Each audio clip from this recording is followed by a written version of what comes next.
నాన్నగారికి హృదయపూర్వక వందనాలు తెలియజేస్తున్నాను. మనం పిలువగానే మన ఎదుకు వచ్చి మరి ఉదయకాలము దేవుని యొక్క వర్తమానాన్ని మనకు అందించినటువంటి దైవజనులు సహోదరుడు శాంసన్ గారికి కూడా శుభాలు తెలియజేస్తున్నాను. సమయం చాలా అయిపోయింది. సో ఈ సమయంలో దైవజనులు మన మధ్య ఉన్నారు దేవుని యొక్క వర్తమానాన్ని అందించడానికి. ఆలస్యం చేయకుండా చప్పట్లు కొట్టి గట్టిగా దేవునికి స్తోత్రం కలుగును గాక. హల్లెలూయా. మన రక్షకుడును ప్రభువైన యేసుక్రీస్తు నామమునకే సమస్తమైన మహిమ ఘనత ప్రభావము చెల్లును గాక. ఆమేన్. మరి యొక్క సమయంలో మరి రాత్రికాల సమయంలో కూడా పరిశుద్ధమైనటువంటి యొక్క దేవుని మాటలు అందించడానికి మరి స్థలానికి నన్ను ఆహ్వానించినటువంటి యొక్క దైవజనులు మరి జాన్ ప్రసన్నకు నాకు నిండు హృదయపూర్వక వందనాలు తెలియపరుస్తున్నాను. అలాగే తండ్రి సమానులు అయ్య గారికి నాకు వందనాలు. అలాగే జీవన్ పాస్టర్ గారికి, అలాగే పాస్టర్ల గారికి, అలాగే కూడని మీ అందరికీ కూడా నా యొక్క నిండు వందనాలు తెలియపరుస్తూ ఉన్నాను. దేవునికి స్తోత్రం కలుగును గాక. హల్లెలూయా. మరి ఉదయకాల సమయంలో మనం ఒక అంశాన్ని మనం ప్రారంభించుకున్నాం.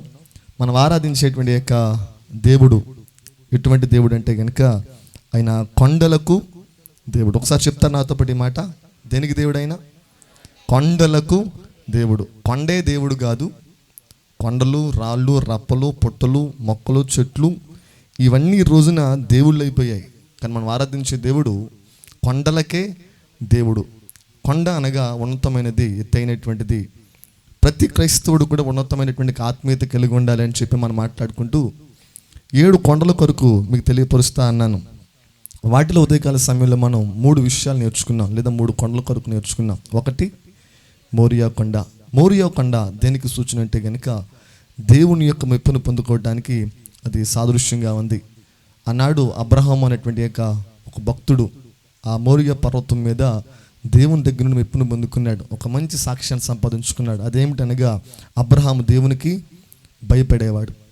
తర్వాత 2వ కొండ అరారాతు కొండ. అరారాతు కొండ ఏం తెలియపరిచింది మనకి? అన్నీ మునిగిపోయాయి కానీ ఈ కొండ మాత్రం మునిగిపోలేదు. అదేవిధంగా మన జీవితంలో కూడా వానలు వస్తాయి, వరదలు వస్తాయి, గాలులు వస్తాయి. ఇవన్నీ కూడా ముంచేయటానికి శతవిధాల ప్రయత్నాలు జరుగుతూ ఉన్నప్పుడు ఉన్నతమైన ఆత్మీయత కలిగినటువంటి వాడు మునిగిపోతాడా? మునిగిపోడు. ఒక ప్రత్యేకమైన జీవితాన్ని కలిగి జీవిస్తాడు. ఇక 3వ విషయానికి వచ్చేస్తే కనుక కర్మేలు కొండ లేదా కర్మేలు పర్వతం. కర్మేలు పర్వతం మీద దేవుడు ఏలీయాల విశ్వాసాన్ని చూచాడు. ఆ విశ్వాసమే ఆకాశం నుండి అగ్నిని దింపగలిగింది. అదే ఆకాశం నుండి వర్షాన్ని కురిపించగలిగింది. దేవునికి స్తోత్రం కలిగింది గాక. ఈ రాత్రికాల సమయంలో కొద్ది నిమిషాలు మిగిలినటువంటి యొక్క కొండల కొరకు మనం నేర్చుకుందాం. 4వదిగా నిర్గమాకాండం 19వ అధ్యాయం. నిర్గమాకాండం 19వ అధ్యాయం 23వ మాట చదువుదాం. 20వ మాట చదువుతారు. 20వ మాట. యెహోవా సీనాయి పర్వతం మీదకి అనగా ఆ పర్వత శిఖరము మీదకి దిగి వచ్చెను. రమ్మని మోషేను పిలువగా మోషే ఎక్కిపోయెను. కళ్ళు మూసుకుని ఒక చిన్న ప్రార్థన చేద్దాం. ఈ రాత్రికాల సమయంలో పరిశుద్ధాత్మ దేవుడు మనందరితో మాట్లాడి మన ఆత్మలను బలపరుచున్నట్లుగా, ఒక బలమైన ఆత్మకార్యం దేవుడు మనందరిలో జరిగించినట్లుగా ప్రార్థన చేద్దాం. మహాపరిశుద్ధుడా, మహాగణుడా, మహోన్నతుడా, జీవాధిపతివి, మమ్మల్ని మిక్కిలిగా ప్రేమించిన ప్రియా పరలోకపు తండ్రి, ఈ విధంగా ప్రభువా ఈ 3 దినాలు మనోహర ఉపవాస పండుగలు ప్రభువా జరిగించడానికి కృపనిచ్చారు. గత 2 దినాలు ఉదయకాల సమయంలో కూడా విలువైనటువంటి సందేశాలు అయా సంఘమును నీ బిడ్డలను బలపరచడానికి మీరు అందించారు. ఈ రాత్రికాల సమయంలో కూడా చేరిన అందరితో ప్రభువా మీరు మాట్లాడండి. మీ మాటల చేత బలపరచండి, స్థిరపరచండి. అయ్యా మమ్మల్ని ఆదరించండి, ధైర్యపరచమని ప్రార్థన చేస్తూ యేసుక్రీస్తు దివ్యనామమున అడిగి వేడుకొంచు పొందుకుంటున్నాము తండ్రి. ఆమేన్. హల్లెలూయా. మోరియా కొండనగానే మనకి ఎవరు జ్ఞాపకం వచ్చారు? చెప్పండి, ఎవరు జ్ఞాపకం వచ్చారు? అబ్రహాం గారు. అరారతు కొండ అనగానే, కర్మేల్ అనగానే, ఇప్పుడు మన సీనాయి అనేటువంటి కొండ కోసం నేర్చుకున్నాం. ఇప్పుడు సీనాయి కొండ అనగానే మనకి ఎవరు జ్ఞాపకం వస్తారు? మోషే గారు జ్ఞాపకం వస్తారు. ఒక దినాన్ని అంటే దేవాతి దేవుడు ఆకాశం నుండి సీనాయి కొండపైకి దిగి వచ్చి ఆ కొండ మీద ఉన్నటువంటి యెహోవా దేవుడు ఏలియా కొండ దిగువ భాగాన ఉంటే గనుక ఏలియాతో మాట్లాడుతూ ఉంటున్నాడంట. ఏలియా ఒక్కసారి నువ్వు సీనాయి పర్వతం మీదకి వచ్చే అన్నాడంట. అక్కడ స్పష్టంగా రాయబడింది, వెంటనే ఏలియా క్షమించండి మోషే మరొక ఆలోచన చేయకుండా ఎక్కి పోయెను. గట్టిగా స్తోత్రం చెప్పండి. ఎక్కి పోయెను. ఒకవేళ మీలో ఎవరికైనా పాస్టర్ గారు ఫోన్ చేసి ఒకసారి జగ్గంపేట రెండమ్మంటే కనుక ఒకవేళ మీరు ఏ పనిలో ఉన్నప్పటికీ కూడా కుదుర్చుకొని వచ్చేస్తారు మీరు. అయితే మోషేను కూడా దేవుడు రమ్మన్నది ఎక్కడికో తెలుసా? చెప్పండి ఎక్కడికి? సీనాయి కొండకి. ఎలాగెళ్ళాలి చెప్తాను వినండి. సీనాయి పర్వతం ఎత్తైనటువంటి పర్వతం అయితే కనుక ఈ ఎత్తైనటువంటి పర్వతం ఎక్కడానికి సుమారుగా 8 నుండి 10 గంటల సమయం పడుతుందంట. 8 నుండి 10 గంటల సమయం పడుతుంది. రెండవది, ఈ సీనాయి పర్వతం రాళ్ళు రప్పలు ముండ్ల తుప్పలతో కూడినటువంటి పర్వతం ఇది. అయితే అటువంటి కొండ ఎక్కాలంటే కనుక చూడండి, కొన్ని కొండలు ఎలా ఉంటాయంటే కనుక ఈ విధంగా ఉంటాయి షేప్. ఇలా చూడండి, నా వైపు ఈ విధంగా షేప్ ఉంటుంది. కానీ సీనాయి కొండ ఎలా ఉందంటే కనుక ఇది ఇలా ఉంటుందంట, స్ట్రైట్గా ఉంటుందంట. చూడండి, సాధారణంగా మన ఇంట్లో మెట్లు కట్టించుకుంటాం మనం. అవి ఎలా ఉన్నాయనుకోండి పెద్ద ఆవేశం రాదు మనకి. అవి స్ట్రైట్గా ఉందనుకోండి త్వరగా ఆవేశం వచ్చేద్ది. ఇప్పుడు 8 గంటల నుండి 10 గంటల వ్యవధి పడుతుంది సీనాయి పర్వతం ఎక్కటానికి. అయితే ఇప్పుడు దేవాతి దేవుడు మోషేతో అంటున్నాడు, ఒక్కసారి నువ్వు సీనాయి పర్వతం మీదకి వచ్చే అనగానే మోషే మరొక మాట చెప్పకుండా వెంటనే బయలుదేరిపోయాడంట. ఎక్కడికి? సీనాయి పర్వతం ఎక్కటానికి. ఇప్పుడు మీరు చెప్పండి, ఎంతసేపు ప్రయాణం చెప్పండి? 8 నుండి 10 గంటల ప్రయాణం. అయితే కనుక ఆ రోజుల్లో వాహనాలు ఉన్నాయా? ఇప్పుడు వాహనం మీద వెళ్దామండి, వాహనాలు ఏం లేవు. మరి ఎలా వెళ్ళాలి? కాళ్ళని నడకనే కొండెక్కాలి. అయితే మోషేని దేవుడు పిలిచి పైకి వచ్చేయమన్నాడు. నిజంగా వెళ్ళిపోవచ్చు, దాంట్లో పెద్ద సమస్య ఏం కాదు, దేవుడి మీద ప్రేమ ఉంటే కనుక. అయితే వినండి జాగ్రత్తగా, అప్పుడే నేను మోషే కొండ మీద నుండి కిందకి దిగొచ్చాడు. ఇలా చూడండి ఒకసారి అందరూ కూడా, ఒక చిన్న విషయం చెప్తాను. అప్పుడే మోషే కొండ మీద నుండి కిందకి దిగొచ్చాడు. ఇప్పుడు కొండ ఎక్కాలన్నా ఎన్ని గంటలు పడుతుంది? 8 గంటలు. దిగాలన్నా ఇప్పుడు ఒక మాటలో చెప్పాలంటే 8 గంటల ప్రయాణం చేసి వచ్చాడు కొండ మీద నుండి కిందకి దిగి.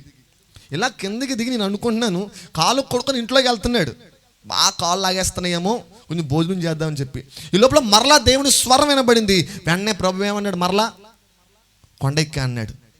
ఇప్పుడు మిమ్మల్ని ప్రశ్న అడుగుతున్నాను, అప్పుడే వచ్చినటువంటి వ్యక్తి మరలా 8 గంటలు ప్రయాణం చేసి పైకి ఎక్కడం అనేది సాధ్యం అంటారా? అప్పుడు ఏమనాలి మనం? ఏ ప్రభువా, ఇంతవరకు పైన ఉండొచ్చాను కదా, నీతోనే మాట్లాడొచ్చాను కదా, నువ్వు ఏదైతే చెప్పాలనుకున్నావో అది ముందు చెప్పాలి కదా. మేమంటే మనుషులు కాబట్టి మర్చిపోతాం, నువ్వు దేవుడు కదా, నీకు గుర్తుంటుంది కదా సమస్తం కూడా, కాబట్టి నువ్వు చెప్పాలి కదా అని అనొచ్చు మనం. కానీ మోషే మరలా ఎదురు ప్రశ్న వేయకుండగా వెంటనే ఇంకా బయలుదేరిపోయాడండి. ఎక్కడికి? సీనాయి కొండ ఎక్కడానికి. గట్టిగా స్తోత్రం చెప్పండి. ఎందుకు ఈ విషయం మీకు తెలియపరిచానంటే కనుక సీనాయి కొండ దగ్గర మనం మోషేలో విధేయతను మనం చూస్తాం. స్తోత్రం చెప్పండి. ఏం చూస్తాం మనం? కొంచెం గట్టి చెప్పండి అన్న. కర్మేలు పర్వతం దగ్గర ఏలియాలో ఏం చూసాం? విశ్వాసాన్ని చూస్తాం. ఇప్పుడు మోషేలో ఏం చూస్తున్నాం మనం? విధేయతను చూస్తున్నాం. నిజంగా ఒక వ్యక్తి దేవునికి లోబడితే గనక, దేవునికి విధేయత చూపిస్తే గనక, దేవునికి లోబడే ఏ వ్యక్తి కూడా దేవుణ్ణి ప్రశ్నించడు. దేవుణ్ణి ప్రశ్నించడు. మీరు జ్ఞాపకం పెట్టుకోండి, విధేయతలో ప్రశ్నలు ఉండవండి. విధేయతలో ప్రశ్నలు ఉండవు. విధేయతలో లోబడటం ఉంటుంది. విధేయతలో లోబడటం ఉంటుంది.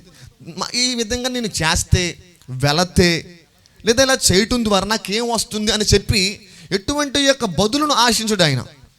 ఇప్పుడు ఇక్కడ మోషేని జ్ఞాపకం చేసుకుంటే కనుక మోషే పర్వతం ఎక్కుతున్నాడు, సీనాయి పర్వతం. ప్రభువుని అడగాలి, ప్రభు అసలు ఎందుకు రమ్మంటున్నావు? వస్తే నాకేంటి? ఈ లోకంలో ఒక సామెత ఉంది, మీ ఇంటికి వస్తే ఏమిస్తారు, మా ఇంటికి వస్తే ఏం చేస్తారు. ఎందుకు ఈ సామెత వచ్చింది తెలుసా? ఎందుకు వచ్చిందంటే కనుక ఇటువంటి వాళ్ళకి ఏదో ఒకటి కావాలి, ఏదైనా అవసరం ఉంటేనే కానీ మన దగ్గరికి రారు, అంతే కదా. ఇప్పుడు మోషే ప్రభు దగ్గర అడగచ్చు ఏంటంటే కనుక, ప్రభు ఇప్పుడే కింద దిగి వచ్చాను కదా, మళ్ళీ ఇప్పుడు పైకి రమ్మన్నావు, ఎందుకు రమ్మన్నావు? ఏమిస్తావు నాకు? నాకేమైనా అధికారం ఇస్తావా? నాకేం నాయకత్వాన్ని ఇస్తావా? నన్ను ఏమైనా దీవిస్తావా? లేదా నాకు ఐశ్వర్యం ఇస్తావా అని చెప్పి అడగచ్చు. కానీ విచిత్రం ఏంటో తెలుసా? ఇక్కడ ఏ మాత్రం మోషే దేవుణ్ణి ఎదురు ప్రశ్న వేయలా. నేనంటే నన్ను దేవునికి ఒక వ్యక్తి లోబడితే, దేవుణ్ణి మాట ఒక వ్యక్తి విధేయత చూపించగలిగితే గనక ఎదురు ప్రశ్న అనేది వేయలేడు. ప్రశ్నల వర్షాన్ని దేవుడి దగ్గర కురిపించలేడు. అబ్రాహాము కోసం ఉదయం మనం నేర్చుకున్నాం. అబ్రాహాము ఆదికాండం 12వ అధ్యాయం 1వ వచనంలో ప్రభువు అంటాడు, నీవు లేచి నీ దేశమును, నీ తండ్రి ఇంటిని, నీ బంధువులను విడిచి నిన్ను చూపించే దేశానికి వెళ్ళు అన్నాడు. అక్కడ వెంటనే అబ్రాహాము మాట అనొచ్చు, ఏంటో తెలుసా? ఎక్కడికి వెళ్ళమంటావు ప్రభువా? ఎందుకు వెళ్ళమంటావు ప్రభువా? నువ్వు దీవించేదేదో నా ఈ ఇంట్లో ఉన్నప్పుడు దీవించవచ్చు కదా, బంధువుల మధ్య దీవించవచ్చు కదా, నా తండ్రి ఇంట్లో దీవించవచ్చు కదా అని అడగచ్చు. కానీ ప్రశ్నించాడా? ఎందుకో తెలుసా? విధేయతలో ప్రశ్నలు అనేవి ఉండవు. ఈరోజు ఒక మాట మీతో చెప్తాను, సకల ఆశీర్వాదాలకి, మరలా చెప్తున్నాను, సకల ఆశీర్వాదాలకి బైబిల్లో ఎన్నైతే ఆశీర్వాదాలు ఉన్నాయో, బైబిల్ ఎన్నైతే వాగ్దానాలు ఉన్నాయో, వీటన్నిటిని స్వతంత్రించుకోవటానికి విధేయత అనేటువంటిది తల్లి లాంటిది. విధేయత అనేటువంటిది తల్లి లాంటిది. నీకు ఏ ఆశీర్వాదం కావాలన్నా ప్రభు నీ నుండి ఎక్స్పెక్ట్ చేసేది ఏంటంటే కనుక నీలో విధేయత ఉందా లేదని ప్రభు చూస్తాడు. విధేయత లేని స్థలాల్లో, విధేయత లేని వ్యక్తుల్లో దేవుడు ఏమాత్రం కూడా ఆశ్చర్య కార్యాన్ని చేయలేడు. ఈ రాత్రి నువ్వు ఎలా వచ్చావు నాకు తెలియదు, కానీ ఇక్కడ నుండి వెళుతున్నప్పుడు నువ్వు ఎలా మారాలంటే కనుక బహు విధేయుడిగా మార్పు చెంది వెళ్ళాలి. గట్టిగా స్తోత్రం చెప్పండి. నీకు ఏ ఆశీర్వాదం కావాలన్నా ఆశీర్వాదానికి తల్లి లాంటిది విధేయత గనుక నేను అంటున్నాను, ఆ విధేయతని మన ప్రభు సందులో నేర్చుకోవాలి మనం. గట్టిగా స్తోత్రం చెప్పండి. హల్లెలూయా. ఏంటి విధేయత? లోబడితే అన్న ఆశీర్వాదాలు ఉన్నాయా అని మీరు అడిగితే కనుక కోకొల్ల ఆశీర్వాదాలు ఉన్నాయండి. మీకు ఇంకా బాగా అర్థం అవ్వడం ఒక మాట చెప్తాను. రాత్రంతా పేతురు ప్రయాసపడ్డాడంట. ఒక్క చేప పడిందా? చెప్పండి, ఒక్క చేపనే పడిందా? ఏంటి, అతడు జాలర్ల కుటుంబంలో పుట్టాడు. ఉదయం లేస్తే కనుక అదే వృత్తి అయింది. అయితే అటువంటి వ్యక్తి రాత్రంతా ప్రయాసపడినా కూడా ఒక్క చేప పడకపోవడం ఏంటండి? అయితే చాలా విచారంగా కూర్చున్నాడంట. ఇంకా ఎందుకులే ఈ వ్యాపారం అన్నట్టుగా మొక్కల్లో ఏమాత్రం కూడా సంతోషంగా దిగులుతో ఉన్నాడు. తెల్లవారుతూ ఉంటుండగా యేసే వచ్చి పేతురుతో అంటున్నాడు, పేతురు నీ దోణి కొంచెం లోతుకి నడిపించి కుడివైపు వలవే అన్నాడు. ఇప్పుడు పేతురు ఏమన్నా తెలుసు దేవునితో, ప్రభువా నువ్వు చెప్పింది చాలా బాగుంది, ఇదేదో రాత్రిపూట చెప్పుంటే బాగుండేది. ఎందుకంటే కనుక ఉదయాన్నే సూర్యుడు వస్తూ ఉంటుండగా ఆ సూర్యకిరణాలు సముద్రం మీద పడుతూ ఉంటుండగా ఆ పైన ఉండేటువంటి చేపలన్నీ సూర్యకిరణాలకి ఏమైపోతాయి? సముద్రపు అడుగు భాగానికి వెళ్ళిపోతాయి. కాబట్టి ఏ జాలరి కూడా ఉదయం పూట వల అనేది వేయడు. కానీ ప్రభు ఏమంటున్నాడు? ఎప్పుడేమంటున్నాడు? వల సూర్యుడు ఉదయిస్తూ ఉంటుండగా నీ దోణి కొంచెం ముందుకు నడిపించి ఏం చేయి, వలవయ్య అన్నాడు. ఇప్పుడు పేతురు ఏమన్నాలి? ప్రభా నువ్వు వడ్రంగి కుటుంబంలో పుట్టావు, నేను జాలర్ల కుటుంబంలో పుట్టాను. వల ఎప్పుడు వేయాలో, ఎక్కడ వేయాలో, ఏ సమయానికి వేయాలో, ఏ సమయంలో వేస్తే ఎన్ని చేపలు పడతాయి అది నాకు తెలుసు. నీకేం తెలుసు? నీకు మంచాలు చేయటం, ఇలాంటి కుర్చీలు చేయటం, టేబుల్ అవి తెలుసు నీకు. ఎందుకంటే ఆ కుటుంబం నువ్వు పుట్టావు కనుక. నువ్వు నాకు చెప్తావేంటి అని అడగచ్చు. కానీ అడిగాడా? అక్కడ ఒక మాట రాయబడతా లోకోస్వాద 5వ అధ్యాయంలో, నీ మాట చొప్పున వలలు వేతునని అనగా. గట్టిగా స్తోత్రం చెప్పండి. నెక్స్ట్ ఏం జరిగింది? విస్తారమైన చేపలు పడ్డాయంట. దానికల కారణం ఏంటో తెలుసా? ప్రశ్నించకుండా దేవుని మాటకి విధేయత చూపించాడు. గట్టిగా స్తోత్రం చెప్పండి. హల్లెలూయా. ఈరోజు ఎందుకంటే ఈ విషయాలు మీకు చెప్తున్నానంటే గనక ఇక్కడ కూర్చున్న మనం అందరం కూడా దైవికమైన ఆశీర్వాదాలు పొందుకోవాలంటే గనక దేవుడు నీ నుండి ఒకటే అడుగుతాడు. అదేమిటంటే గనక విధేయత నీలో ఉందా? లోబడే మనసు నీకుందా? దేవుని మాట వినగలుగుతున్నావా? అదే ప్రభు నీలో చూస్తాడు. ఒక ఆత్మీయ కుటుంబం ఉందండి. వీళ్ళు సుమారుగా దేవుని సంధికి 10 నుండి 12 సంవత్సరాలు వస్తూనే ఉన్నారంట. 12 సంవత్సరాల తర్వాత వాళ్ళకి దేవుని మీద చిరాకు పుట్టుకొచ్చిందంట. ఎవరి మీద? దేవుని మీద, దైవ సేవకుని మీద, దైవ సంఘం మీద చిరాకు పుట్టుకొచ్చిందంట. విసుకొచ్చేసిందంట. ఒక రోజున ఇంకా ఆపుకోలేక సేవకుని దగ్గరికి వెళ్ళిపోయి అంటున్నారంట, పాస్టర్ గారు మీరేమనుకున్నా పర్లా, వచ్చేవారిని దేవుని సంధికి రావండి. ఈ దేవుని నమ్ముకున్నాం కానీ మా జీవితంలో ఎదుగులేదు, బొదుగులేదు, ఆశీర్వాదం లేదు, దీవెనలు లేవు, ఏమీ లేవు, వచ్చినా కూడా ప్రయోజనం లేదు. అప్పుడు పాస్టర్ గారు ఒక మాట అన్నారంట, ఇంతకేంటి మీ సమస్య అని అడిగితే ఆ యొక్క భర్త అంటున్నాడంట, ఆ ఇంట్లో యజమాని అంటున్నాడంట, ఏం లేదు పాస్టర్ గారు, దేవుని సంధికి వచ్చి దేవుని మందిరానికి వచ్చి 10 నుండి 12 సంవత్సరాలు అయిపోతా ఉంది. అయితే గనక మాకు దేవుని సందుకు వచ్చినప్పుడు ప్రారంభంలో అప్పులు ఉండేవి. ఈ రోజున ఆ అప్పులు కాస్త రెట్టింపు అయ్యింది, వడ్డీలు పెరిగిపోతా ఉన్నాయి, ఆర్థికంగా ఇబ్బందులు ఏర్పడతా ఉన్నాయి. నేను అంటున్నాను, ఒకప్పుడు దేవుని నమ్ముకొనక ముందే లేదా దేవుని సందుకు వచ్చిన ప్రారంభంలోనే మా జీవితం చాలా బాగుండేది అన్నట్టుగా సేవకుని దగ్గర మాట్లాడుతూ, ఇక మేము మానేద్దాం అనుకుంటున్నామండి దేవుని సంధి, ఈ దేవుని విడిచిపెట్టేద్దాం అనుకుంటున్నామండి అని చెప్పి మాటలు అంటుంటా ఉంటే కనుక సేవకునికి లోపల చాలా బాధ కలిగింది. అదేంటి ఇలా మాట్లాడుతున్నారని చెప్పి లోపల బాధ కలుగుతున్న సమయంలో తను మాట్లాడడం ప్రారంభించాడు దేవునితో. ఆ సేవకుడు దేవునితో మాట్లాడుతూ ఉంటుంటే కనుక దేవుడు ఒక ప్రత్యక్షతను సేవకునికి తెలియపరిచాడంట. అప్పుడు ఆ ఇంటి యజమానుడితో ఒక మాట అంటున్నాడు, మీ ఇంట్లో ఎదుగు బదుగులేదు కదా, అయితే ఒక మాట చెప్తాను వింటావా అని చెప్పి అన్నప్పుడు, మీరు ఏం చెప్పినా వింటాను, నా జీవితంలోకి దేవుని ఆశీర్వాదం రావాలి అన్నాడంట. సరే అయితే కనుక నా దేవుడు 3 పనులు చేయమంటున్నాడు, నువ్వు చేస్తావా? ఆయన అన్నాడు, మీరు చెప్పండి నేను చేస్తాను. 3 పనులు చెప్తాను, చేస్తావా? చేస్తాను. మొట్టమొదటిది ఏంటంటే కనుక, నువ్వు 10 నుండి 12 సంవత్సరాల నుండి వస్తా అంటున్నావు దేవుని చెందికి. వారంలో శుక్రవారం ఆరాధన జరుగుతుంది, ఉపవాస ప్రార్థన జరుగుతుంది, ఆదివారం పునరుద్ధాన ఆరాధన జరుగుతుంది, స్త్రీల కొడుకులు జరుగుతాయి, మధ్యలో కొన్ని ఇంటింటి కొడుకులు జరుగుతాయి.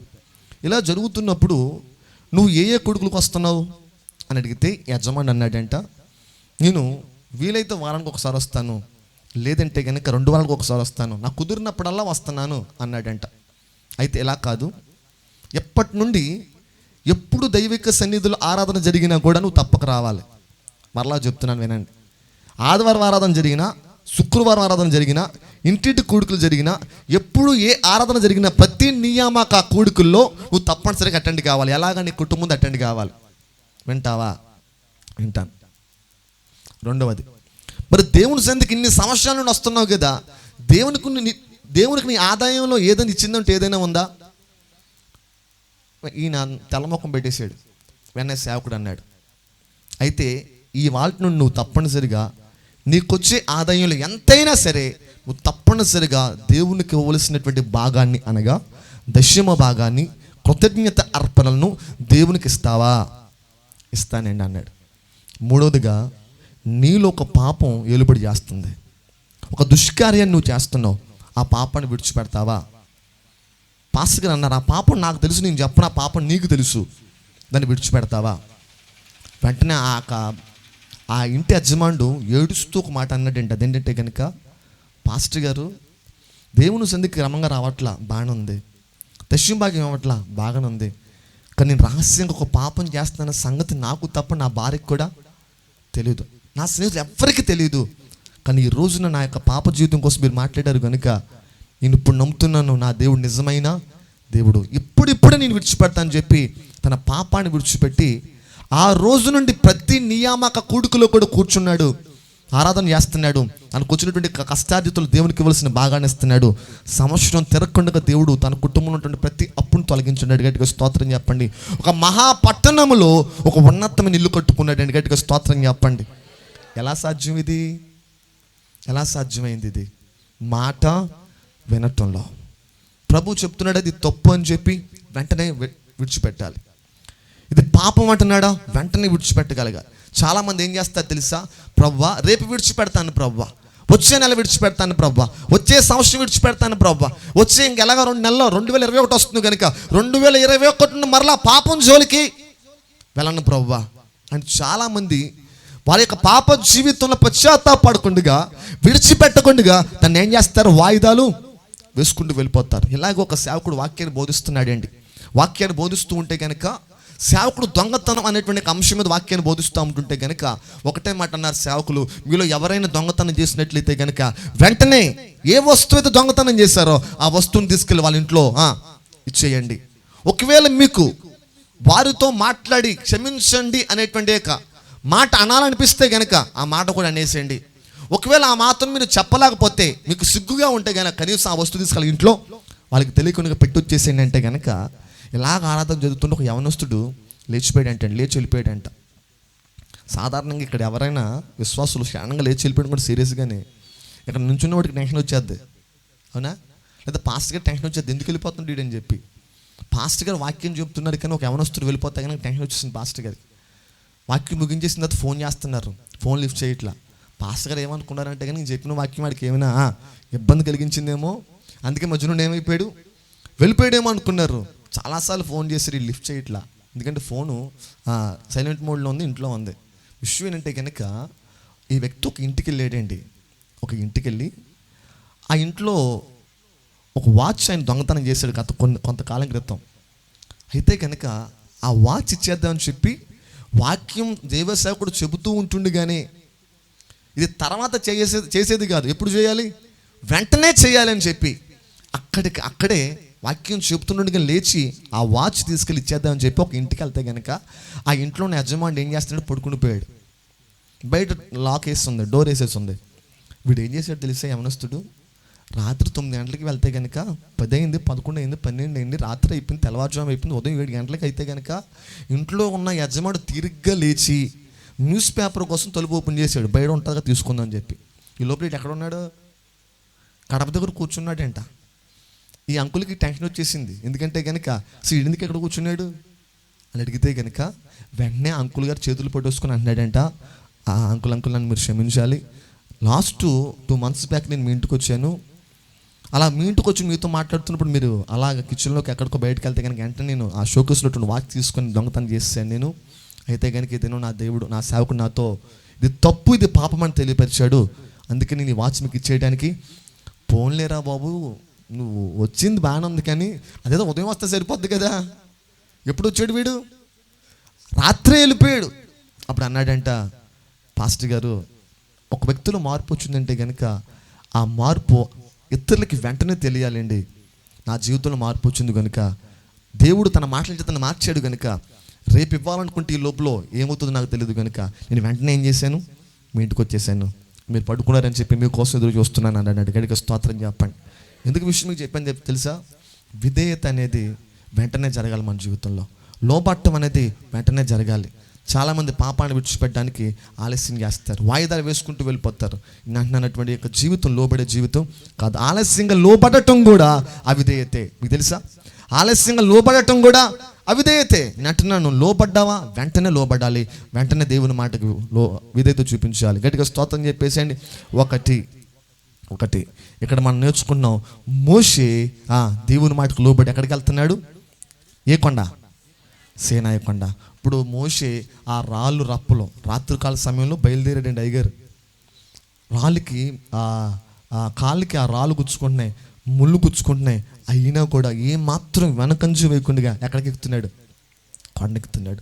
కొండెక్కంగానే దేవుడు ఏమన్నాడు తెలుసా, ఒరే నాన్న ఎలాగొచ్చావు కాబట్టి ఇక్కడ ఉండిపో అన్నాడు. ఎక్కడ ఉండిపోమన్నాడు. అలా ఉండిపోతే కనుక 1 రోజు అయింది, 2 రోజులు అయింది, 3 రోజులు అయింది, 4 రోజులు అయింది, 5 రోజులు అయింది, 40 రోజులు అయిపోయిందండి. ప్రభు భోజనం పెడతాడేమో అనుకుంటే భోజనం పెట్టట్లా, ఇప్పుడు డ్రింక్ ఇస్తాను డ్రింక్ ఇవ్వట్లా, ఏమివ్వట్లా. ఈ 40 రోజులు ఏంటి చెప్పండి, ఇప్పుడు ఈయనకి చెప్పండి ఏంటిది, ఉపవాసం. 40 రోజులు ఉపవాసం పెట్టేసింది. అది ప్రభు అన్నాడు, సరే వెళ్ళిపో అన్నాడు. ప్రభు వెళ్ళిపోతున్నాను ప్రభు అంటే కనుక వెళ్తూ కూడా నీకు కొంత బహుమానం ఇస్తాను తీసుకెళ్ళిపోరా అన్నాడు. ఏంటి ప్రభు బహుమానం అంటే కనుక 2 రాతి పలకలను ఇస్తాను అన్నాడు. గట్టిగా స్తోత్రం చెప్పండి. ఆ రెండు రాతి పలకల మీద 10 ఆజ్ఞలు ఉన్నాయి. ఆ 2 రాతి పలకలు తీసుకుని వచ్చాడు, కిందకి దిగి వచ్చాడు. గట్టిగా స్తోత్రం చెప్పండి. ఈరోజు నిర్గమాకాండ 20వ అధ్యాయంలో కనిపించేటువంటి 10 ఆజ్ఞలు కూడా ఎలా వచ్చిందో తెలుసా, మోషే విధేయతలో నుండి వచ్చింది. గట్టిగా స్తోత్రం చెప్పేసేయండి. హల్లెలూయా. ఈరోజు ఎందుకు ఈ విధంగా నేను మాట్లాడుతున్నానంటే కనుక ఒక ఉన్నతమైన ఆత్మీయత కలిగి ఉండాలని ఆశిస్తున్నట్లయితే కనుక 4వదిగా సీనాయి అనుభవం మనకు ఉండాలి. సీనాయి మనకి ఏం నేర్పిస్తుందంటే కనుక విధేయతను మనకి నేర్పిస్తుంది. గట్టిగా స్తోత్రం చెప్పండి. ఇంకా వివరించవచ్చు కానీ సమయం లేదు కదా, త్వరగా ముగించాలి కాబట్టి 5వ దాంట్లోకి వచ్చేస్తున్నాను నేను. ఇప్పుడు ఎన్ని అయ్యాయి చెప్పండి, కొంచెం గట్టి చెప్పాను నేను, 4 అయిపోయాయి. ఇంకా 5వ విషయానికి వచ్చేస్తే కనుక 5వది హెర్మోను కొండ. చెప్పండి ఒకసారి, హెర్మోను కొండ. పరిశుద్ధ గ్రంథం నుండి ఆధారంగా ఒక మాట చదువుకుందాం మనం. పరిశుద్ధ గ్రంథం నుండి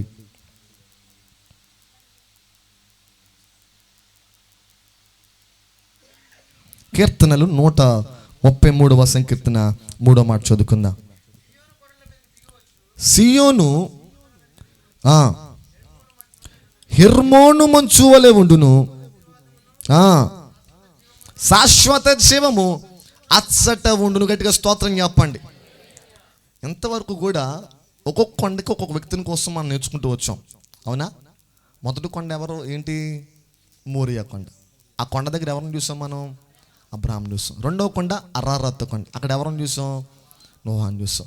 3వ కొండ కర్మేల్ దగ్గర ఎవరిని చూసాం, ఏలియాని చూసాం. 4వదిగా సీనాయి కొండ, అక్కడ ఎవరిని చూసాం, మోషేని చూసాం. 5వదిగా ఏంటో తెలుసా, హెర్మోను కొండ. గట్టిగా స్తోత్రం చెప్పండి. హెర్మోను అనగా మంచు కొండ. సాధారణ కొండలన్నీ ఏ కలర్లో ఉంటాయి, బ్రౌన్ కలర్లో ఉంటాయి కదా, దూరం నుండి చూస్తాయి. ఒకవేళ ఆ కొండల మీద చెట్లు ఉన్నాయనుకోండి, పచ్చగా కనిపిస్తాయి. అయితే కనుక హెర్మోన్ కొండ మనం కొంచెం దూరంగా చూస్తే కనుక అది తెల్లగా కనిపిస్తుంది. అర్థం గల కారణం ఏంటో తెలుసా?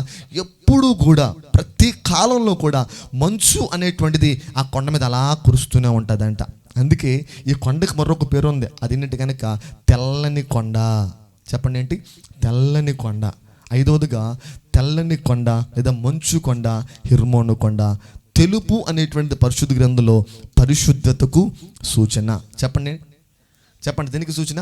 పరిశుద్ధతకు సూచన. ఇప్పుడు క్రైస్తవ జీవితంలో ఒక ఉన్నతమైన ఆత్మీయత కలిగిన వారిలో ఉండవలసిన 5వ సుగుణం ఏంటంటే కనుక పరిశుద్ధత. అందరు గట్టిగా చెప్పేసండి ఈ మాట. ఏముండాలి? పరిశుద్ధత ఉండాలి. వాక్యం సెలవిస్తా ఉంది, పరిశుద్ధత లేకుండా ఎవ్వరు ప్రభువును చూడలేరంట. ప్రభువును మనం చూడాలంటే కనుక మనకి ఏముండాలి?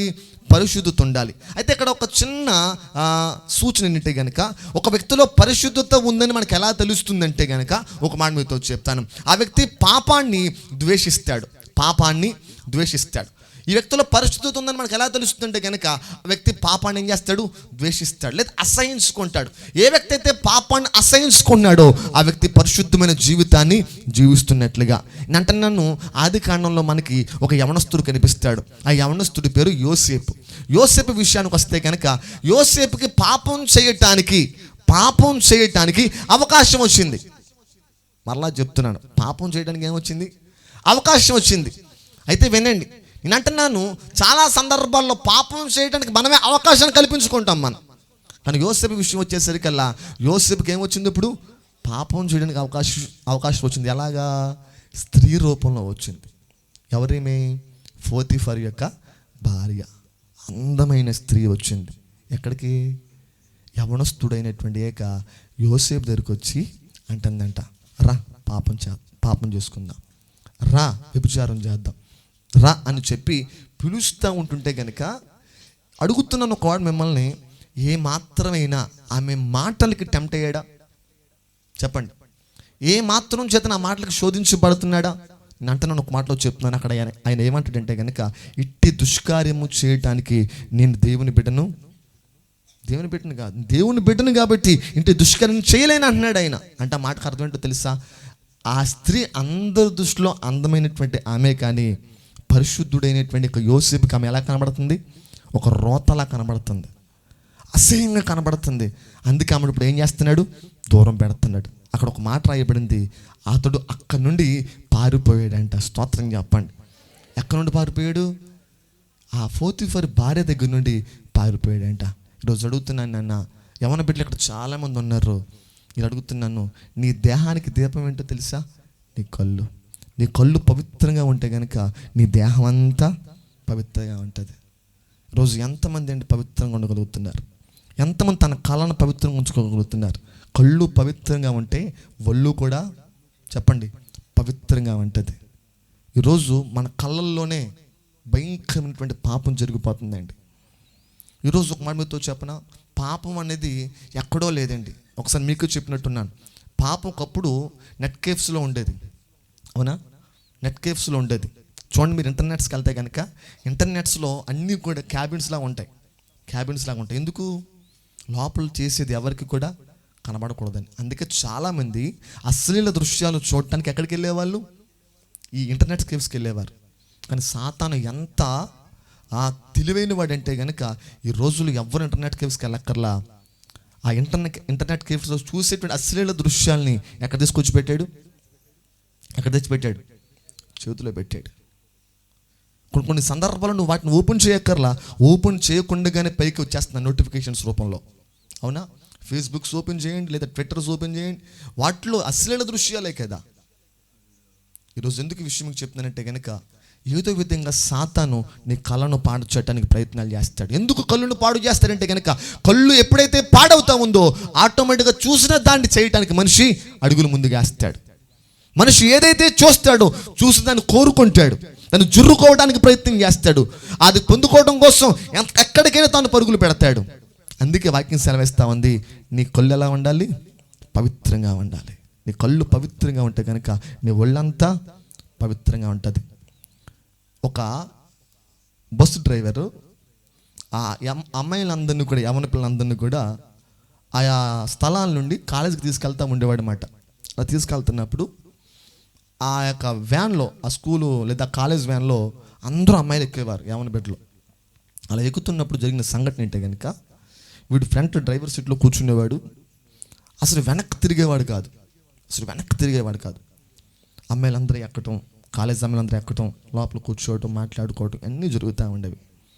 జరిగిన విషయం అంటే కనుక ఎక్కిన ప్రతి అమ్మాయి ఏమనుకునేదంటే కనుక, మన డ్రైవర్ చాలా మంచోడు, ఎందుకంటే కనుక ఏ అమ్మాయి ముఖం వాడు చూడు అని చెప్పి అమ్మాయిలందరూ మాట్లాడుకునేవారంట.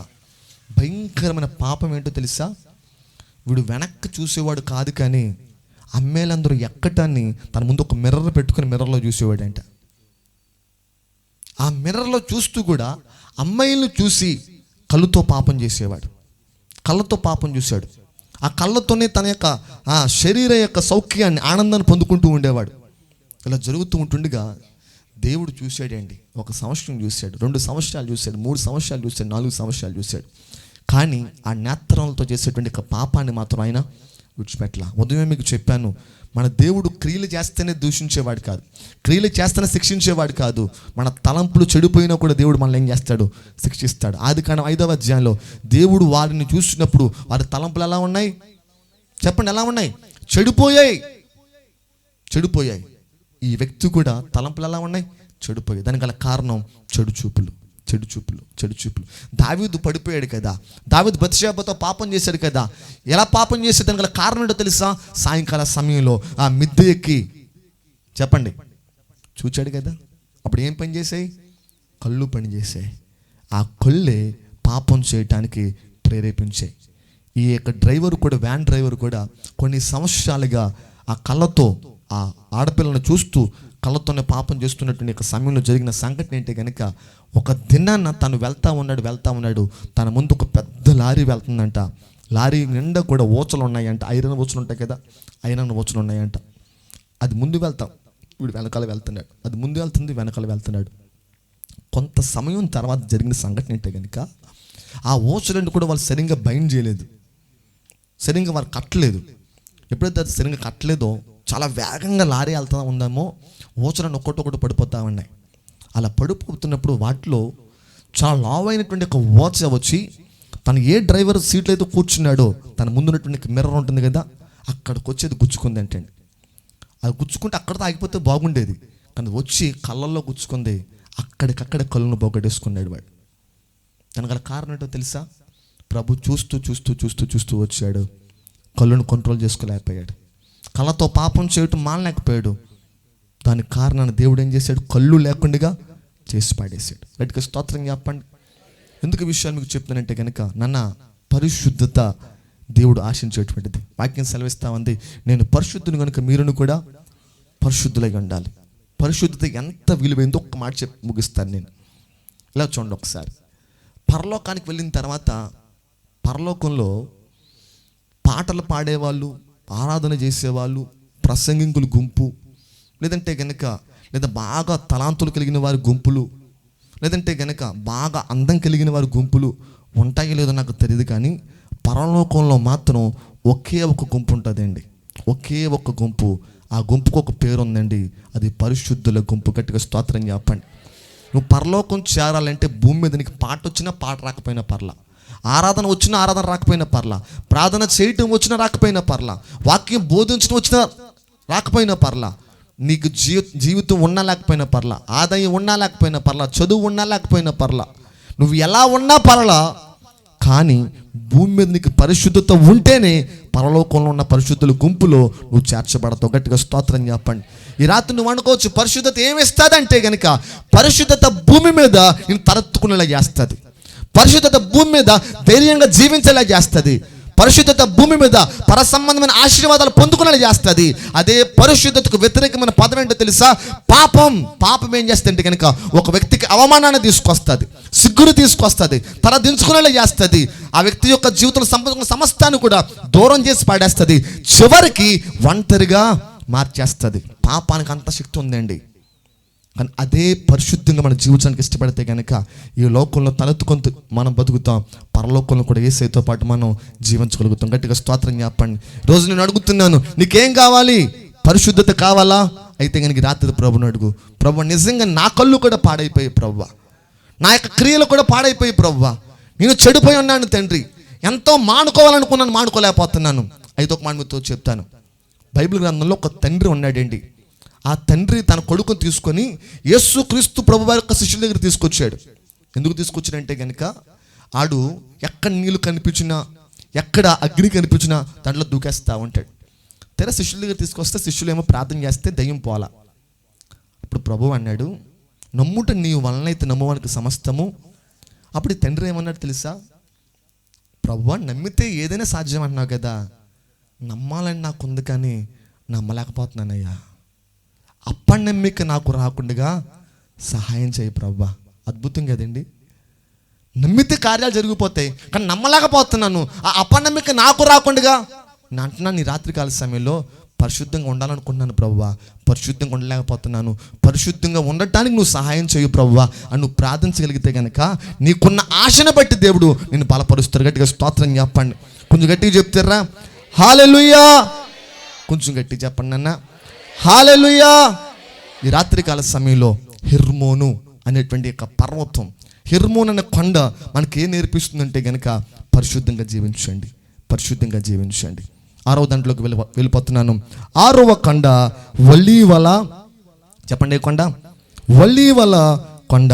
ఈ ఒలీవల కొండ కోసం పరిశుద్ధ గ్రంథంలో మనం మార్కు సువార్త 14వ అధ్యాయం 26వ వచనంలో చూస్తూ ఉంటాం. మనం మార్కు సువార్త 14వ అధ్యాయం 26వ వచనానికి వచ్చేద్దాం ఒకసారి. వారు కీర్తన పాడి ఒలీవల కొండకు వెళ్ళిది. గట్టిగా స్తోత్రం చెప్పండి. ఎన్నో కొండ ఇది? ఎన్నో కొండ? 6వది. ఏ కొండ ఇది? ఒలీవల కొండ. ఇప్పుడు మీరు చెప్పండి, ఒలీవల కొండ అనగా మనకు జ్ఞాపకం వచ్చేది ఎవరు? బాగా చెప్పారు మీరు, కొంచెం గట్టిగా చెప్తే ఇంకా బాగుంటుంది. ఎవరు? యేసు ప్రభువారు. ఇంతవరకు మనం ఎన్ని కొండల కోసం నేర్చుకున్నాం? 5. మొదటి కొండ ఏంటి? అదేం నేర్పించింది? దేవుని చేత మనం మెప్పును పొందుకోవాలి. రెండవది ఏ కొండ? అరారతు కొండ. అరారతు కొండ దానికి సాదృశ్యం చెప్పండి. ఎన్ని వానలు వచ్చినా, వరదలు వచ్చినా, గాలులు వచ్చినా, కష్టాలు వచ్చినా, సమస్యలు వచ్చినా ఏం కాకూడదు, మనం మునిగిపోకూడదు. మూడో విషయానికి వస్తే కనుక కర్మేలు కొండ.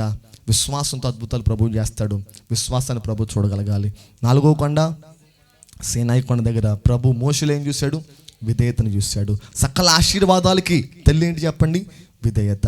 5వది ఏంటో తెలుసా? పరిశుద్ధత. పరలోకంలో మనం ఉండాలంటే కనుక పరిశుద్ధుల గుంపులో ఉండాలి. పరిశుద్ధుల గుంపులో ఉండాలంటే కనుక భూమి మీద మనం పరిశుద్ధంగా జీవించాలి. గట్టిగా స్తోత్రం చెప్పండి. ఇంకా 6వ విషయానికి వచ్చేస్తే కనుక 6వదే కొండ అంట ఒలీవల కొండ. ఒలీవల కొండ యేసుక్రీస్తు ప్రభువారు మనకు జ్ఞాపకం వస్తారు. ఒలీవల కొండ దగ్గర యేసు ప్రభువారు ఒక పని చేస్తూ ఉండేవారు. ఈ పని కంటే కూడా అది ఆయనకు వాడుక. ఏమిటి ఆ వాడుకంటే గనక ఒలీవల కొండ సమీపాన ఆ కిందనే ఒక గత్సేమైన తోట ఉంటుందంట. ఏం చెప్పండి? ఏ తోట? కొంచెం గట్టి చెప్పండి. గత్సేమైన తోట. ఆ తోటలో ఎల్లప్పుడూ యేసు ప్రభువారు ప్రార్థన చేస్తూ ఉండేవారు. ఏం చేసేవారు? ఆయన ప్రార్థన చేసేవారు. ఒలీవల కొండ దగ్గర మీరు ఏం రాసుకోవాలంటే కనుక అది ప్రార్థనా కొండ. ఏ కొండ చెప్పండి? ప్రార్థనా కొండ. యేసుక్రీస్తు ప్రభువారు ప్రార్థన చేస్తూ ఉండేవారు. ఒక అద్భుతమైన విషయం చెప్పిన, యేసు ప్రభు వారికి ప్రార్థన చేయటం వాడుకంట. ఏంటి చెప్పండి? వాడుక. చాలామందికి టీ తాగటం అలవాటు, కాఫీ తాగటం అలవాటు. ఉదయం లేచిన వెంటనే ఏం తాగాలి? టీ తాగాలి. టీ తాగకపోతే కనుక ఏ పని చేయలేరు వారు. సాయంత్రం 4 అయితే కనుక ఏం తాగాలి? టీ తాగాలి. టీ తాగకపోతే ఏమొచ్చేద్ది చెప్పండి? ఏమొచ్చేద్ది? కొంతమంది తలపడి వచ్చేద్ది. నేను అంటున్నాను ఎందుకో తెలుసా? అది వ్యసనం అయిపోయింది మనకి. ఆ టీ లేకపోతే కనుక ఉండలేము మనం. అదేవిధంగా యేసుక్రీస్తు ప్రభు వారికంట ఇంకా చీకటి ఉండగానే పెందల కన్నే లేచి ఆయన ఏం చేసేవారు? ప్రార్థన చేసేవారు. గట్టిగా స్తోత్రం చెప్పండి. కొంచెం గట్టిగా చెప్తారా? ఎందుకు ఆయన ప్రార్థన చేసేవారు? ఎందుకు ప్రార్థన చేసేవారు అంటే కనుక ఆ దినమంతా కూడా దేవుడు తను చేయబెట్టిన పరిచర్య శక్తివంతంగా జరగాలంటే, ప్రతి విధమైనటువంటి శాతాను బాణాలన్నీ కూడా కూల్చివేయబడాలంటే కనుక ఏ శక్తి కావాలి చెప్పండి? ఏ శక్తి కావాలి? ప్రార్థనా శక్తి కావాలి. ఈరోజు ఒలీవల కొండ మనకి ఏం నేర్పిస్తుంటే కనుక మనకి ఏ శక్తి కావాలి? ప్రార్థనా శక్తి కావాలి. ప్రార్థన ఉంటే మనం ఏం చేస్తాం తెలుసా? శోధనలు జయిస్తాం మనం. ప్రార్థన ఉంటే కనుక టెంప్టేషన్స్ జయిస్తాం మనం. ఇప్పుడే చెప్పాం కదా పరిశుద్ధత. పరిశుద్ధంగా జీవించాలంటే కనుక శోధనలు జయించాలి కదా. శోధనలు జయించాలంటే మనకి ఏముండాలి? ప్రార్థన జీవితం ఉండాలి. గట్టిగా స్తోత్రం చెప్పండి. మా ఇల్లు పాస్టర్ గారికి తెలుసు. మా ఇల్లు పాస్టర్ గారికి తెలుసు. అయితే ఇప్పుడు అది బిల్డింగ్. అది ఒక 25 సంవత్సరాల క్రితం అది బిల్డింగ్ కాదు, ఖాళీ స్థలం. మా ఏరియాలో అన్ని బిల్డింగ్స్ ఉండేవి, లేదా పెంకుటిల్లు పాకలు అన్నీ ఉండేవి. కానీ మేము ఏ ఇంట్లో అయితే ఉంటున్నామో ఆ ఇల్లు మాత్రం 25 సంవత్సరాల క్రితం ఒక ఖాళీ స్థలం అండి. అది ఆ ఖాళీ స్థలం అయితే కనుక మా వీధిలో ఉన్న వాళ్ళందరూ కూడా చెత్తంతా తీసుకొచ్చి అక్కడే పాడేసేవారు. ఎందుకు? మీకు అర్థమైంది విషయం. ఎక్కడైతే ఖాళీగా స్థలం ఉంటుందో అక్కడ ఏం చేస్తారు? చెత్త వేసేస్తారు. చెత్తంతా అక్కడే వేసేవారు. రెండోది ఏంటో తెలుసా? 25 సంవత్సరాల క్రితం పందులు అక్కడ తిరిగేవి, కుక్కలు ఉండేవి, ఎలకలు ఉండేవి, బొద్దింకలు ఉండేవి, చీమలు ఉండేవి. ఏ స్థలంలో? ఖాళీ స్థలంలో. ఆ తర్వాత మేము ఆ స్థలాన్ని కొనేసిన తర్వాత మొత్తం అంతా క్లీన్ చేసేసి చుట్టూ కూడా గోడ కట్టేసాం. ఏం కట్టేసాం? గోడ కట్టేసాం. ఇప్పుడు మీరు చెప్పండి, ఎవరైనా చెత్తేస్తారు లోపల? పందులు లోపలికి వస్తాయా? కుక్కలు లోపలికి వస్తాయా? ఎలకలు లోపలికి రాగలవా? ఎందుకు రాలేవు? చెప్పండి, నన్ను ఎందుకు రాలేవు? చుట్టూ ఏముంది? గోడ ఉంది. ఇప్పుడు చెప్తాను వినండి. క్రైస్తవ జీవితానికి ప్రార్థన అనేటువంటిది గోడ వంటిది. గట్టిగా స్తోత్రం చెప్పండి. ఎటువంటిదంట? గోడ. ఈ గోడ లేదనుకోండి, చెత్త అంతా తీసుకొచ్చి ఎక్కడ పాడేస్తారు? చెప్పండి, ఖాళీ స్థలం. అదేవిధంగా మన హృదయంలో చెత్త అంతా వచ్చి ఎందుకు పడిపోతుందంటే కనుక ఈ హృదయం చుట్టూ ఏం లేదు? ప్రార్థన అనేటువంటి యొక్క గోడ లేదు. ఆ గోడ ఉందనుకోండి, ఏ చెత్త మన గుండెల్లో పడదు. అందుకే చాలామంది బూతులు ఆడతారు. ఎందుకు ఆడతారు? వాక్యం సెలవిస్తూ ఉంది, హృదయం నిండు ఉండు దాన్ని బట్టి నోటి నుండి బూత్ వస్తుందంటే కనుక ఈ బూత్ ఎక్కడుంది? చెప్పండి, ఎక్కడుంది? హృదయంలో ఉంది. హృదయంలో ఉందంటే ఆ మాటకి అర్థం చెత్తది. బూత్ అంటే చెత్తే కదా. చెత్త హృదయంలో ఉందంటే కనుక ఈ హృదయం చుట్టూ ఏం లేదు మరి కదా. ఈ గోడ ఉందనుకోండి, చెత్త ఉండదు. చెత్త లేదనుకోండి, నోటి నుండి బూతులు అనేవి రావు. ఎందుకు చెడు చూడాలనుకున్నాం? ఎందుకు చెడు చేయాలనుకున్నాం? ఎందుకు చెడుగా జీవించాలనుకున్నాం? దానికి గల కారణం ఏంటంటే కనుక చెడుకు సంబంధించినది అంతా కూడా ఎక్కడుంది? గుండెల్లో ఉంది. అదంతా పోవాలంటే కనుక ఈ హృదయం చుట్టూ ఏముండాలి చెప్పండి? ప్రార్థన అనేటువంటి యొక్క గోడ ఉండాలి. గట్టిగా స్తోత్రం చెప్తారా? వాక్యం సెలవిస్తూ ఉంది, శోధనలో ప్రవేశించుకున్నట్లు మెలకువ కలిగిన ప్రార్థన. ఒకవేళ ప్రార్థన చేయలేదు అనుకోండి, ఏమొద్ది? శోధన ఎక్కడికి వస్తుంది? నీ ఇంట్లోకి వస్తుంది, నీ వ్యాపారంలోకి వస్తుంది, నీ ఉద్యోగంలోకి వస్తుంది. దాని గల కారణం ఏంటంటే కనుక నీ జీవితానికి, నీ వ్యాపారానికి, నీ ఉద్యోగానికి ఏం లేదు? ప్రార్థన అనే గోడ లేదు. గట్టిగా స్తోత్రం చెప్పండి. కొంతమంది వ్యాపారస్తులు ఒక స్థలం నుండి వేరొక స్థలానికి వెళ్తూ చీరలు అమ్ముకుంటూ ఉండేవారంట. చూడండి, కొంతమంది ఒక షాప్ కాకుండా కానీ చీరలు మూటల్లో చీరలు పెట్టుకొని ఒక స్థలం నుండి వేరే స్థలానికి వెళ్ళి అమ్ముకుంటూ ఉండేవారు. అలాగే ఒక 2-3 కలిసి యవనస్తులు అనుకున్నారంట, మనం రోజుకు ఒక ఊర్లో చీరలు అమ్ముదామని చెప్పి కొన్ని డబ్బులు పెట్టుబడి పెట్టి చీరలన్నీ కూడా కొనుక్కొని మూటలు కట్టుకొని ఉదయం అంతా కూడా ఆ ప్రాంతాల్లో మూటలో చీరలు పెట్టుకొని చీరలు అని చెప్పి అమ్ముకొని రాత్రిపూట ఆ ఊర్లో ఏదైనా ఒక చిన్న స్థలం ఉంటే కనుక చిన్న డేరా వేసుకొని మూటలు దాంట్లో పెట్టుకొని పడుకుంటూ పోతూ ఉండేవారంట. ఇలా జరుగుతూ ఉంటుండగా కొన్ని దినాల తర్వాత జరిగిన సంఘటన ఏంటంటే కనుక ఒక రాత్రి కాల సమయంలో వీళ్ళు పడుకుంటూ పోయారు మూటలన్నీ ఇంట్లో పెట్టేసి. రాత్రి 1 గంట అవుతుందండి. రాత్రి 1 గంట అవుతుంది. ఈ లోపల డేరాల లోపలికి ఒక దొంగడు వచ్చేసి పడుకున్న ముగ్గురిని లేపంటున్నాడు. అయ్యా, నేను దొంగోడినండి అన్నాడు. నా వాడు మీకు అర్థమైందా? ఏమన్నాడు? అమ్మ, దొంగడు వచ్చి ఎవరైనా నేను దొంగడిని అంటాడా? కానీ వీడేమన్నాడు? నేను దొంగడిని అన్నాడు. వాళ్ళ ముగ్గురికి షాకు, వాళ్ళకి మొత్తం వదిలిపోయింది. ఎందుకంటే కనుక దొంగడు వచ్చి ఇప్పుడు ఏమన్నాడు? దొంగ అంటున్నాడు. రా, నువ్వు దొంగడు ఏంట్రా, నువ్వు దొంగ అంటున్నావు, నాకు ఏం అర్థం కావట్లేదు అంటే కనుక వాడన్నాడంట, అయ్యా నేను నిజంగా దొంగడినే, మీ మూటలో ఉన్న చీరలన్నీ తీసుకెళ్ళిపోవడానికి వచ్చాను నేను, కానీ గత 2 రోజుల నుండి అదే పనిగా వస్తున్నాను. ఈ రోజు మాత్రం ఎందుకు వచ్చానంటే కనుక అసలు ఇక్కడ ఒక కార్యం జరుగుతుంది, ఆ కార్యం వెనకాల ఉన్నటువంటి రహస్యం ఏంటో తెలుసుకోవడం కోసం వచ్చాను అన్నట్టు. అంటే ఎంతగా ఏం జరిగిందని అంటే కనుక, అయ్యా మీరు మొన్న రాత్రి ఇదే స్థలంలో డేరా వేసుకొని మూట కట్టుకొని పడుకొని ఉన్నారు. ఆ రోజు ఉదయం అంతా కూడా ఈ చుట్టే తిరిగాం మేము. మీరు ఏ సమయానికి వస్తారు, ఏ సమయంలో డేరా వేస్తారు, ఏ సమయంలో పడుకుంటారు అన్నీ చూస్తూ కూడా రాత్రి 12 గంటలకు వచ్చాం మేము. తెర వచ్చేసరికి జరిగిన విషయం ఏంటి కనుక ఇది చుట్టూ డేరా ఉంది, డేరా చుట్టూ పెద్ద ప్రాకారం ఉంది అన్నాడంట. ఏముంది? పెద్ద ప్రాకారం ఉంది. ఆ ప్రాకారం ఎక్కి లోపలికి రావాలనుకుంటున్నాం కానీ ఎక్కుతున్నాం కానీ జారిపోతున్నాం, ఎక్కడా పోతున్నాం అన్నాడంట. ఆ ముగ్గురు కొంచెం ఆశ్చర్యంగా ఉంది. ఏంటంటే కనుక డేరా వేసుకున్నారు కానీ చుట్టూ ప్రాకారం ఎలా వచ్చిందో వాళ్ళకి తెలియట్లా. ఈ దొంగలకి అదే డౌట్. ఉదయం చూసేవండి, ఉదయం చూస్తే ప్రాకారం లేదు, రాత్రి చూస్తే ఏముంది చుట్టూ కూడా ప్రాకారం ఉంది, ఎలాగండి అని అడిగితే కనుక వాళ్ళకి ఆశ్చర్యంగా ఉంది. తర్వాత రెండో రోజు వచ్చాం, ఉదయం చూస్తే చుట్టూ ప్రాకారం లేదు, రాత్రిపూట దొంగతనంగా వస్తే కనుక మళ్ళీ రాత్రిపూట డేరా చుట్టూ ఏముంది? పెద్ద ప్రాకారం ఉంది. ఈ రోజు వచ్చాం దొంగతనం కోసం. అయితే ఈ రోజు ఏమైందంటే కనుక చుట్టూ ప్రాకారం ఉంది కానీ ప్రాకారానికి చిన్న రంధ్రం ఉంది. అయితే కనుక ఆ రంధ్రంలో వచ్చి మీరు దొంగతనం చేయొచ్చు, కానీ మాకు తెలియని విషయం ఏంటి కనుక ఉదయము లేనటువంటి ఎంత పెద్ద ప్రాకారం రాత్రి వచ్చేసరికి ఎలా అయిపోతుంది, ఎలా వచ్చేస్తుంది? ఆ రహస్యం తెలుసుకోవడం కోసం లోపలికి వచ్చాను అనగానే ఆ ముగ్గురు వ్యక్తులు కూడా, యవనస్తులు కూడా ఏడవటం ప్రారంభించారంట. ఎందుకో తెలుసా? ఆ ముగ్గురు యవనస్తులు ఒకటే మాట అంటున్నారు, ప్రతిరోజు కూడా మేము వ్యాపారం చేసుకుని ఇంటికి వచ్చి ముగ్గురు కూడా ప్రార్థన చేసుకొని మా చుట్టూ నీ కావలించు ప్రభు అని చెప్పి అడిగి పడుకునే వాళ్ళం. ఈరోజు బాగా మేము అలసిపోయాం, ఎక్కువగా వ్యాపారం చేసిన కారణాన ప్రార్థన చేయలేకపోయాం. ప్రార్థన ఎప్పుడైతే మేము చేయలేకపోయామో ఈ రాత్రి ఏమైంది? ప్రార్థనకి ఆ ప్రాకారానికి ఏం పడింది? చిన్న రంధ్రం పడింది. ఒక మాట మీతో అడుగుతున్నాను, ఒక్కరోజు ప్రార్థన చేయకపోతే చిన్న రంధ్రం పడితే, మరి 2 రోజులు చేయకపోతే అది కొంచెం పెద్ద వద్ది, 4 రోజులకి కొంచెం పెద్ద వద్ది, 4 రోజులకి ఏమొద్ది? ఉన్న ప్రాకారమే కూలిపోద్ది. స్తోత్రం చెప్పండి. అప్పుడు మనకు సంరక్షణ ఉంటుందా? ఉండదండి. ఈరోజు అంటున్నాను, ఎందుకంటే మనకు సంరక్షణ లేదు, ఎందుకు మనకు భద్రత లేదు, ఎందుకు మనకు సమృద్ధి లేదంటే కనుక మన చుట్టూ ఉండవలసినటువంటి ఒక ప్రార్థన గోడ లేదు. ఈ రాత్రి మనం పని చేద్దాం. ప్రభువా, ప్రార్థన చేసే మనసు నాకు ఇవ్వండి ప్రభువా, ప్రార్థనాత్మ నాకు ఇవ్వండి ప్రభువా, నిరంతరం ప్రార్థనలో గడపాలి ప్రభువా అని నువ్వు ప్రభువుని అడగలిగితే కనుక ప్రార్థన ఒక వ్యక్తి చేత అసాధారణమైన కార్యాలు జరిగిస్తుంది అని గట్టిగా స్తోత్రం చెప్తారా? హల్లెలూయా. ఎందుకంటే కనుక నీ జీవితంలో ఏమీ లేకపోవచ్చు, కానీ ప్రార్థనాత్మను పొందుకో. ఆ ప్రార్థనాత్మ నీ జీవితాన్ని కట్టేస్తుందండి, నీ కుటుంబాన్ని కట్టేస్తుంది, నీ వ్యాపారాన్ని కట్టేస్తుంది, నువ్వు ఉద్యోగంలో ఉన్నత స్థాయికి తీసుకుని వెళ్ళిపోద్ది, నేను ప్రజల మధ్య కూడా ఒక ఘనత కలిగిన వ్యక్తిగా మార్చేస్తుంది. దానికి నిదర్శనం ఏంటో తెలుసా?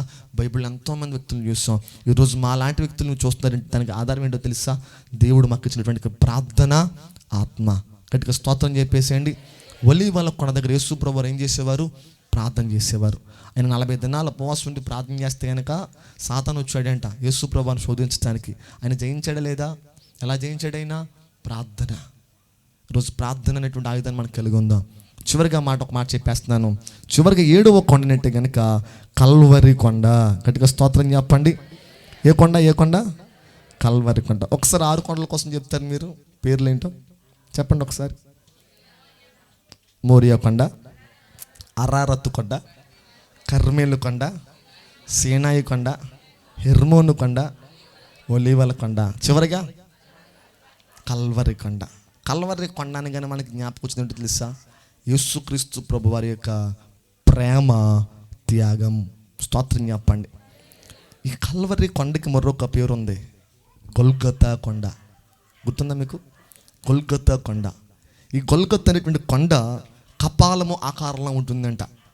ఒక వ్యక్తి యొక్క స్కల్ ఉంటుంది కదా, పుర్రు ఉంటుంది కదా, ఆ కపాలము ఆకారంలో ఉంటుందంట. అటువంటి కొండ పైన యేసుక్రీస్తు ప్రభువారిని సిలువ వేశారు. ఆ సిలువలోని యేసుక్రీస్తు ప్రభువారు తన ప్రేమను చూపించాడు, తన ప్రాణాన్ని త్యాగం చేశాడు. గట్టిగా స్తోత్రం చెప్పండి. చివరికి ఒక మాట చెప్తున్నాను, ఇలా చూడండి ఒకసారి, అందరూ ముగించేస్తాను నేను. వంటలు చాలా వేడిగా ఉన్నాయి, రెడీగా ఉన్నాయి కదా, కాబట్టి ఇబ్బంది పెట్టండి మిమ్మల్ని. 10 నిమిషాలు ముగించేస్తాను, ఓకేనా? గట్టిగా స్తోత్రం చెప్పండి, కొంచెం గట్టిగా చెప్పండి. మీరు బాగా శ్రద్ధగా ఉన్నారు అనుకోండి, ముగించేస్తాను, ఓకేనా? అయితే ఏ కొండ ఇది? కల్వరి కొండ. ఈ కొండ మీద ఏం చేశాడు యేసు ప్రభు వారు? తన ప్రేమను చూపించారు, తన ప్రాణాన్ని త్యాగం చేశారు. యేసుక్రీస్తు ప్రేమ కోసం ఒక మాట చెప్తాను మీకు, ఓకేనా? ఒక దినాన్ని కొంతమంది యేసు ప్రభు వారి యొక్క జీవితంలో ఒక మచ్చని వారు కలుగు చేయాలని చెప్పి కొంతమంది కూడిపోయారండి. కూడిపోయి వాళ్ళు ఏం చేశారంటే కనుక, ఒక స్త్రీ పాపం చేస్తూ ఉంటే కనుక ఆ స్త్రీని పట్టేసుకొని యేసు ప్రభు దగ్గరికి తీసుకొచ్చేసి యేసు ప్రభు వారితో అంటున్నారు, మేము పాపంలో చేస్తూ ఉండగా పట్టుకున్నాం మేము. అయితే నువ్వు దేవుడు అంటున్నావు కదా, నువ్వు బాగా తిరుపులు తీరుస్తావు కదా, మరి మీ పాపంలో పట్టుకున్నాం కనుక ఈమెకి నువ్వు ఏ శిక్ష వేస్తావు? నువ్వే శిక్ష వేస్తావు అని అంటే గనక యేసు ప్రభువారు అక్కడ అద్భుతంగా ఆయన సమాధానం ఇచ్చారు. అదేంటంటే గనక మీలో ఎవరిలోనైతే పాపము లేదో వారు మొదటిగా రాయి తీసి ఆమె మీద వేయండి అంటే చిన్నవాడు మొదలుకొని పెద్దవాడు వరకు ఏమైపోయారంట, తలదించుకొని వెళ్ళిపోయారంట. అంటే వాళ్ళు ఇండైరెక్ట్గా ఏం ఒప్పుకున్నారంటే కనుక మేమందరం ఎవరమే పాపులం.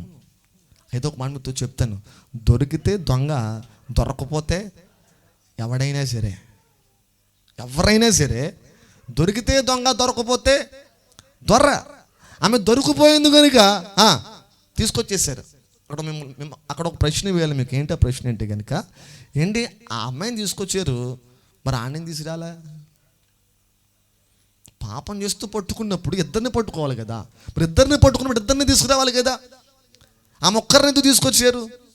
నేను అనుకుంటున్నాను, ఆ పట్టుకున్నటువంటి ఇద్దరులో వీళ్ళ పార్టీ అనుకుంటాం కాబట్టి వీడిని ఏం చేశారు, సేఫ్ జోన్లో పెట్టేశారు. వీడు దొర అయిపోయాడు. ఇప్పుడు ఆమె ఏమైపోయింది, దొంగ అయిపోయింది. నలుగురిలో నిలబడాల్సిన పరిస్థితి, తలదించుకోవాల్సిన పరిస్థితి. మీకు చెప్పాను, పాపం ఏం చేస్తుంది, సిగ్గుపడేలా చేస్తుంది, తలదించుకునేలా చేస్తుంది. దొరికిపోయిందండి. ఇప్పుడు దొరికిపోయిందో వెంటనే తలదించుకుంది, అందరూ వెళ్ళిపోయారంట. అప్పుడు యేసయ్య ప్రేమను చూపిస్తున్నాడండి. నేను అంటున్నాను, ఈ లోకంలో అటువంటి మాట ఎవరు అనరేమో. ఆయన అన్న మాట ఏంటో తెలుసా, అమ్మా ఎవరినండి? అసలు ఒక వేశ్యని ఎలా చూస్తారు ఈ లోకం? ఒక వేశ్యను ఒక వ్యక్తి ఎలా చూస్తాడు, ఒక పురుషుడు ఎలా చూస్తాడు? చాలా హీనంగా చూస్తాడు, తక్కువగా చూస్తాడు. కానీ ఒక వేశ్యని యేసు ప్రభువారు ఏమన్నా తెలుసా, అమ్మా ఎక్కడూ పాపము చేయకు, నీ పాపములు క్షమించబడి ఉన్నవి. గట్టిగా స్తోత్రం చెప్పండి. అటువంటి మాట అనగలగాలంటే కనుక ఎంత ప్రేమ ఉండాలండి మనలో, ఎంత ప్రేమ ఉండాలి. ఇంకొక విషయం చెప్తాను. గురువారం ఉదయకాల సమయంలో యేసు ప్రభువారు అన్నారు శిష్యులందరితో పాటు, అమ్మా మీరందరూ కూడా ఒక పని చేయండి, ఒక మేడగదిలోకి వెళ్ళి ఆ మేడగదిలో ద్రాక్షరసం తయారు చేయండి, రొట్టె తయారు చేయండి, అందరూ కలిసి భోజనం చేద్దామన్నారు. సాయంత్రం ఏంది, యేసు ప్రభువారు వచ్చారు. మేడగదిలో 12 మంది కూర్చున్నారు. ఈ లోపల అందరూ కూర్చుంటే కనుక యేసు ప్రభువారు లేచి అక్కడ ఒక బకెట్ నీళ్ళు ఉంటే కనుక నీళ్ళు తీసుకొని, ఒక టవల్ ఉంటే కనుక టవల్ నడుము కొట్టుకొని 12 మందిని కూడా కాలు కడుగుతూ ఉన్నాడండి. 12 మంది కాలు యేసు ప్రభువారు కడుగుతూ ఉన్నారండి. యేసు ప్రభువారు కాలు ముట్టుకున్నాడండి. నేను అంటున్నాను, సాధారణంగా ఒక వ్యక్తి పుట్టినరోజు దినాన్న తల్లిదండ్రులు కాలు పట్టుకుంటారు, లేదా సేవకులు కాలు పట్టుకుంటారు. ఎందుకు తెలుసా, మమ్మల్ని మీరు దీవించండి అని చెప్పి. అవునా కాదా? వివాహంలో దీవించమని చెప్పి పెద్దవాళ్ళు కాలు పట్టుకుంటారు. నేను అంటున్నాను, ఒక మనిషి కాలు పట్టుకోవడంలో పెద్ద విశేషం కాదండి. దేవుడు అనబడేవాడు ఒక మానవుని కాలు పట్టుకున్నాడంటే కనుక తను ఎంతగా తగ్గించుకున్నాడు ఆలోచన చేయండి. తన ప్రేమ ఎంత గొప్పదో ఆలోచన చేయండి. అలా కాలు పట్టుకున్న యేసయ్య వారి యొక్క కాలు కడిగేసిన తర్వాత అందరికీ కూడా యేసు ప్రభువారు సంస్కారం ఇస్తున్నారు. ఆ మాటకి అర్థం రొట్టె ద్రాక్షరసం ఇస్తా ఉన్నారు. ఇలా ఇస్తా ఉన్నప్పుడు ఇస్తున్న వారిలో ఒకడు ఉన్నాడండి. ఎవరో యోధా ఇస్కరియోత్ ఉన్నాడు. యేసు ప్రభువారికి తెలియదు దాన్ని అప్పగించేది ఎవరు, యోధా అని చెప్పి. అదొక అద్భుతమైన విషయం చెప్పిన, అప్పగించేది యోధా అని యేసు ప్రభువారికి తెలిసినప్పటికీ కూడా యోధాలో ఏమాత్రం కూడా యోధాని ఏమాత్రం ప్రభు అసహించుకోలేదండి, ద్వేషించలేదండి, దూషించలేదండి, తక్కువగా మాట్లాడలేదండి. ఎందుకో తెలుసా, యేసయ్య ప్రేమ పవిత్రమైన ప్రేమ కొరకు. గట్టిగా స్తోత్రం చెప్పండి. ఈరోజు నీ కుటుంబాన్ని కట్టుకోవాలనుకుంటున్నావా? ఈరోజు ఎవరో తప్పులు చేశారని చెప్పి నీ స్నేహితుడు తప్పు చేశాడని చెప్పి స్నేహితుని దూరం చేసావా? నీ భార్య ఏదో తప్పు చేసిందని చెప్పి దూరం పెట్టేశావా? నీ భర్త తప్పు చేసిందని చెప్పి దూరం పెట్టేశావా? వాక్యం ఏం చెప్తుంది తెలుసా, ప్రేమ తప్పులన్నీ కప్పుతుంది అంటే. గట్టిగా స్తోత్రం చెప్పండి. పాపాన్ని ప్రోత్సహించట్లేదు నేను, కానీ ఒకవేళ తెలుసో తెలియకో పాపం చేసిన వారిగా ఉన్నట్లయితే కనుక ప్రేమించే వ్యక్తిగా పాపములన్నీ ఏం చేయాలి, మనం కప్పాలి. ఈ రోజులు ఎలా ఉన్నాం తెలుసా, మనుషులు ఏదైనా ఒక వ్యక్తి తప్పు తెలిస్తే చాలు వెంటనే ఏం చేస్తున్నాం, మనం వాట్సాప్లో పెట్టేస్తాం. వాడి కోసం తెలిసా నీకు, అది ఎలా అన్నదని తెలిసా నీకు, 100 మందికి చాటింగ్ చేస్తాం మనం. కానీ యేసయ్య ఆ పని చేయలేదండి. తను అప్పగించబోయేది యోధాని తెలిసినప్పుడు కూడా యోధాను మరింతగా ప్రేమించాడు. అదేండి అసలైనటువంటి ఒక పవిత్రమైన ప్రేమ అంటే. గట్టిగా స్తోత్రం చెప్తారా? రోజు ముగిస్తూ ఒక మాట చెప్తున్నాను, ఇక్కడ నీ కుటుంబాన్ని కట్టుకోవాలనుకుంటే కనుక దయచేసి ప్రేమ కలిగి జీవించండి, ప్రేమ కలిగి ఉన్నట్టుకు ప్రయాసపడండి. ఎందుకంటే కనుక విశ్వాసం, నిరీక్షణ, ప్రేమ, ఈ మూడిటిలో శ్రేష్టమైనది ఏంటంటే కనుక ప్రేమే. గట్టిగా స్తోత్రం చెప్పండి. నీకు ఎన్ని ఉన్నప్పటికీ కూడా, ఎంతగా నువ్వు దేవుని చేత వాడబడుతున్నప్పుడు కూడా, నువ్వెంత దీవించబడుతున్నప్పుడు కూడా, ఎన్ని కృపావరములు కలిగినప్పటికీ కూడా, ఎంతటి ఉన్నత శిఖరానికి చేరినప్పుడు కూడా, ప్రేమ లేకపోతే వ్యర్థుడవు అని వాక్యం సెలవిస్తా ఉంది. రోజు అడుగుతున్నాను, ప్రేమ ఉందా నీకు? ప్రేమించే మనసు నీకుందా? ఎందుకనో నీ వాళ్ళను నువ్వు ప్రేమిస్తావు, నీ ఇంటి వారిని ప్రేమిస్తావు, నీ తరపు వారిని ప్రేమిస్తావు, నీ కులస్తుల్ని ప్రేమిస్తావు, నీ మతస్థుల్ని ప్రేమిస్తావు, నీ తరపు నీ ఇంటి వైపు ఉన్న వాళ్ళని ప్రేమిస్తావు. అంటున్నాను, అందరిని ఎందుకు ప్రేమించలేకపోతున్నావు? అందరిని ఎందుకు ప్రేమించలేకపోతున్నావు? కొంతమంది ఉంటారండి ఆడవాళ్ళు, వాళ్ళు పుట్టింటోళ్ళని ప్రేమిస్తారు. అవునా? పుట్టింటోళ్ళని ప్రేమిస్తారు. ఒక దిన్నానంట ఆ కొడుకు వాళ్ళ నాన్న అడుగుతున్నాడంట, నాన్న కాకులు అరుస్తున్నాయినైనా, కాకులు అరుస్తే గనక ఇంటికి ఎవరు వస్తారు? చుట్టాలు వస్తారంట కదా నాన్న. నిజమేనంటే కనుక నిజమేరా, కాకులు అరిస్తే ఏమొస్తాయి? ఇంటి చుట్టాలు వస్తారు. ఇప్పుడు వెంటనే వీడు మరొక ప్రశ్న వేసాడు, నాన్న వచ్చిన చుట్టాలు పోవాలంటే ఏం చేయాలి నాన్న? వీడు ఏమన్నా తెలుసా? మీ అమ్మ అరవాలన్నాడు. ఎవరు అరవాలంట? మీ అమ్మ అరిస్తే చాలరా, వచ్చిన చుట్టాలు ఏమైపోతారు? వెళ్ళిపోతారు. నేను అంటున్నాను, కొడుకు దగ్గర తన భార్యకి ఆ వ్యక్తి విలువిచ్చాడా? అంటున్నాను, ప్రేమించే వ్యక్తి ఒక వ్యక్తి యొక్క విలువను ఏం చేయలేడు? తగ్గించలేడు. స్థాయిని తగ్గించలేడు, తగ్గించి మాట్లాడలేడు. ఈరోజు చాలామంది ఒక వ్యక్తి కోసం తక్కువగా మాట్లాడుతున్నారు. కానీ మీకు విషయం చెప్పనా, చదువున్నా చదువు లేకపోయినా ఆ వ్యక్తి యొక్క స్థాయి ఏ విధంగా ఉన్నప్పుడు కూడా ప్రభు ఒక మాట అంటున్నాడు, మీరు విలువైన వారు, క్రీస్తు శిలువ రక్తము చేత కొనబడిన వారు. ప్రభువే విలువైన వారు అన్నప్పుడు నువ్వెందుకు తక్కువగా చూస్తున్నావు? నువ్వెందుకు స్థాయి, వాడు పెద్దవాడండి, వీడు చిన్నవాడండి, వాళ్ళు ఉన్నతమైన వారండి, వీళ్ళు లేని వారండి, వాళ్ళు చదువుకున్న వారండి, వీళ్ళు చదువు లేని వారు అని చెప్పి ఎందుకు స్థాయిలు నిర్ణయిస్తున్నావు నువ్వు? ప్రేమ కలిగిన వారు అందరిని ఎలా చూడాలి? సమానంగా చూడాలి, సమానంగా చూడాలి. ఈరోజు అసమానత, పక్షపాతం వద్దండి, అది మనకొద్దు. ఎందుకంటే వాక్యం సెలవిస్తా ఉంది, యేసుకులు ఆ విధంగా చూపించాలనుకుంటే కనుక నేను అంటున్నాను, యేసు ప్రభువు వారు అటువంటి ప్రక్రియ ఎక్కడ కూడా మనం అతని పరిచయలో చూడవేండి. తను అప్పగించబోయే వ్యక్తినే ప్రభు ప్రేమించాడు. దాన్ని బట్టి మీరు అర్థం చేసుకోండి. మరొక మాట చెప్తాను, గెత్సేమైన తోటలో యేసు ప్రభువు ప్రార్థన చేసి ఈ విధంగా చాలా టెన్షన్ పడుతున్నారు. ఆయన జరగబోయే రక్షణ కార్యం కోసం చెమటంతా ఎలా మారుతుంది? రక్తంగా మారిపోతుందంట. ఒక వ్యక్తిలో హై బీపీ 180 దాటి పడితే కనుక ఈ నరాల నుండి రక్తం అనేది బయటకు వస్తుంది అంటే అండి. యేసు ప్రభు చాలా టెన్షన్తో ఉన్నారు. ఆ టెన్షన్తో ఉన్నప్పుడు యేసు ప్రభు వారు తన శిష్యుల దగ్గర నుండి ఒకటే కోరుకున్నాడు, దయచేసి నా కోసం కొంతసేపు మెలకువగుండి ప్రార్థన చేయండి. చేశారా వాళ్ళు ప్రార్థన? అలాగని చెప్పి దేవుడు వారిని ఏమైనా శిక్షించాడా, చెప్పించాడా? లేదండి. కొద్ది సమయం తర్వాత వచ్చేసేటండి ఎవరో యోధ దివిటీలు తీసుకొని, ఆయుధాలు తీసుకొని, మత ప్రధానం తీసుకొని గెస్మెన్ తోటలోకి ఎంటర్ అయిపోయాడు. ఎంటర్ అయిపోయిన తర్వాత యేసు ప్రభువు వారు ప్రార్థనలు లేచి నిలబడ్డారు. అందరూ వెతికేసుకున్నారు, ఇంతకు యేసు ఎవరు అంటే కనుక విచిత్రమైన మాట చెప్పనా మీకు, యోధ 30 వెండి నాణాలు తీసుకున్నాడు. ఎందుకు? యేసును అప్పగించడం కోసం, యేసు ఎక్కడ ఉన్నాడో చెప్పడం కోసం. ఈ లోపల యోధ చూపించకముందే యేసు ఒక అద్భుతమైన స్టేట్మెంట్ ఇస్తారు. ఏంటో తెలుసా? ఇదిగో మీరు ఎవరినైతే వెతుకుతున్నారో ఆ వెతుకుతున్న యేసును నేనే. గట్టిగా స్తోత్రం చెప్పండి. యోధ యేసును అప్పగించలేదండి, యేసయ్య వారికి అప్పగించుకున్న సమయంలో యోధ వచ్చి యేసు ప్రభువు మెడ మీద ఏం పెట్టాడు? ఏ ముద్దది చెప్పండి? ఏ ముద్దు? నేను అంటున్నాను, ఆ సమయంలోనైనా ఒక మాట మీతో చెప్తాను, దేవుడు శపించలేడా?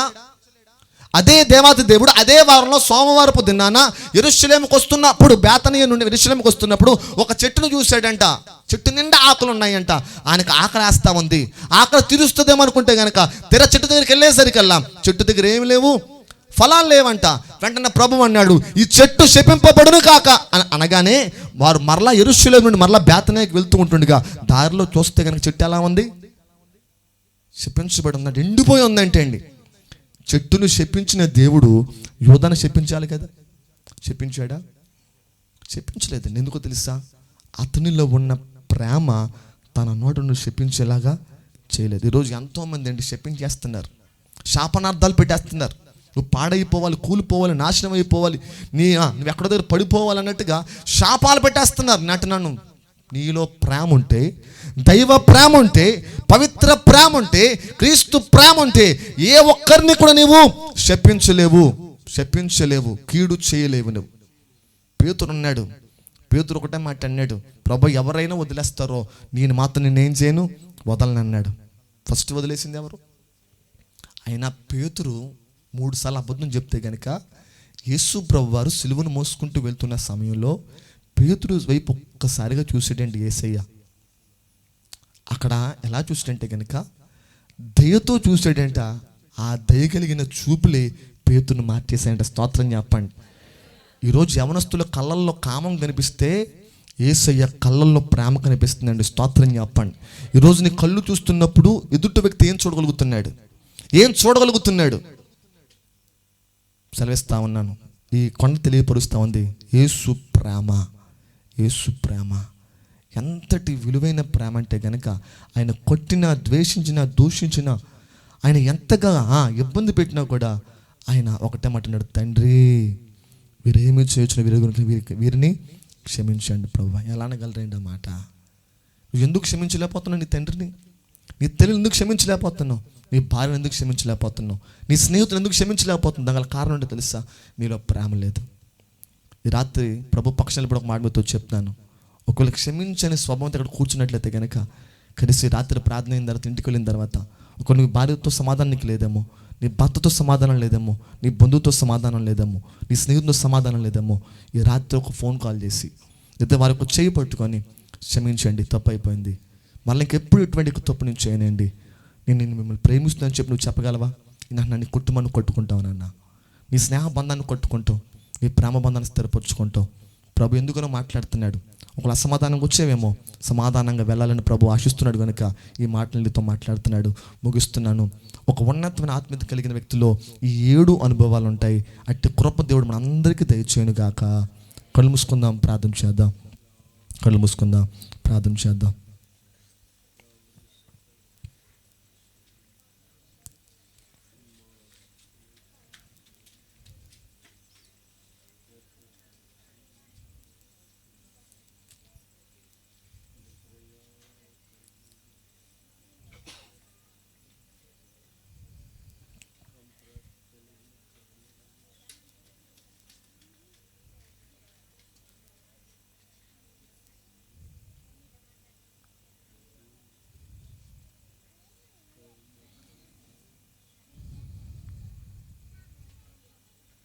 చేద్దాం అందరూ కూడా ప్రార్థన. 5 నిమిషాలు ముగించుకుందాం. అందులో లేచి నిలబడండి, అందులో లేచి నిలబడదాం. ఈ రాత్రికాల సమయంలో ప్రభు మనల్ని చూసినప్పుడు మనలో భయాన్ని చూడగలగాలి. ప్రభు మనల్ని చూసినప్పుడు నువ్వు శోధన జయించగలవని చెప్పి ప్రభు చెప్పగలగాలి. ప్రభు మనల్ని చూసినప్పుడు నీలో విశ్వాసాన్ని చూడగలగాలి, నీలో విధేయతను చూడగలగాలి, నీలో పరిశుద్ధతను చూడగలగాలి, నీలో ప్రేమను చూడగలగాలి. ఈ రాత్రి ఇవి ఉన్నాయా? లేకపోయినట్లయితే కనుక ప్రభుని అడుగుదాం. ఇవి అమూల్యమైనవండి. ఇవి మనకి మార్కెట్లో కానీ లేదా ఎవరెవరో ఇచ్చేవి కాదు, ఇవి దేవుడే ఇవ్వాలి. దేవుని అడుగుదాం, యేసయ్యా నాకు పరిశుద్ధతనివ్వా ప్రభా, నీ మాటకు లోబడే మనసు నాకు ఇవ్వా ప్రభా, ప్రేమించే మనసు నాకు ఇవ్వండి ప్రభా, క్షమించే మనసు నాకు ఇవ్వండి ప్రభా, విశ్వాసాలను వృద్ధి చేయండి అయ్యా. నీ చేత మెప్పు పొందుకునే సాక్ష్యాన్ని నాకు దయచేయండి ప్రభా. నేను నీకు భయపడాలి ప్రభా, నీకు భయపడితే ప్రభు నీ పవిత్రంగా జీవించగలను తండ్రి. అయ్యా ఎన్ని కష్టాలు వచ్చినా కూడా మునిగిపోయినటువంటి ఆత్మీయత నాకు ఇవ్వండి ప్రభు అని చెప్పి ప్రార్థన చేద్దాం. యేసయ్య కనికరు నా మీదకి దిగి రావాలయ్యా అని ప్రార్థన చేద్దాం. Thank you Jesus. ఇంతవరకు కూడా చక్కటి మాటలు మనం వినగలిగాం. వినటం కాదు కానీ విన్న మాటల ప్రకారం జీవిస్తే ప్రభు యొక్క మెండైన దీవెన, ఆశీర్వాదము మన మీదకి దిగి వస్తుంది. ఈరోజు విన్న 7 మాటలను మన హృదయంలో భద్రపరుచుకుందాం.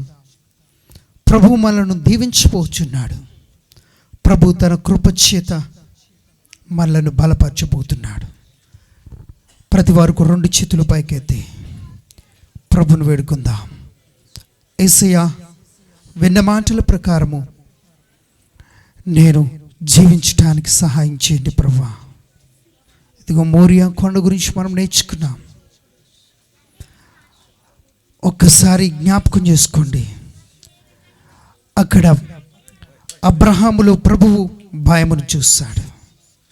అబ్రహాములో భయమును చూస్తాడు. ఇదిగో ప్రభువు అతనిని మెచ్చుకున్నాడు. ప్రశంస పొందుకున్నాడు ప్రభు చేత.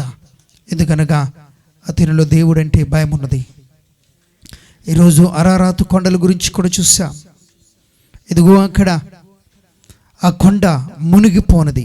ఈరోజు మన ఆత్మీయ జీవితము కూడా మునిగిపోని కొండ వలె ఉండాలి అని చెప్పి మనం నేర్చుకున్నాం. ఇదిగో కర్మేలు కొండ గురించి మనం నేర్చుకున్నాం.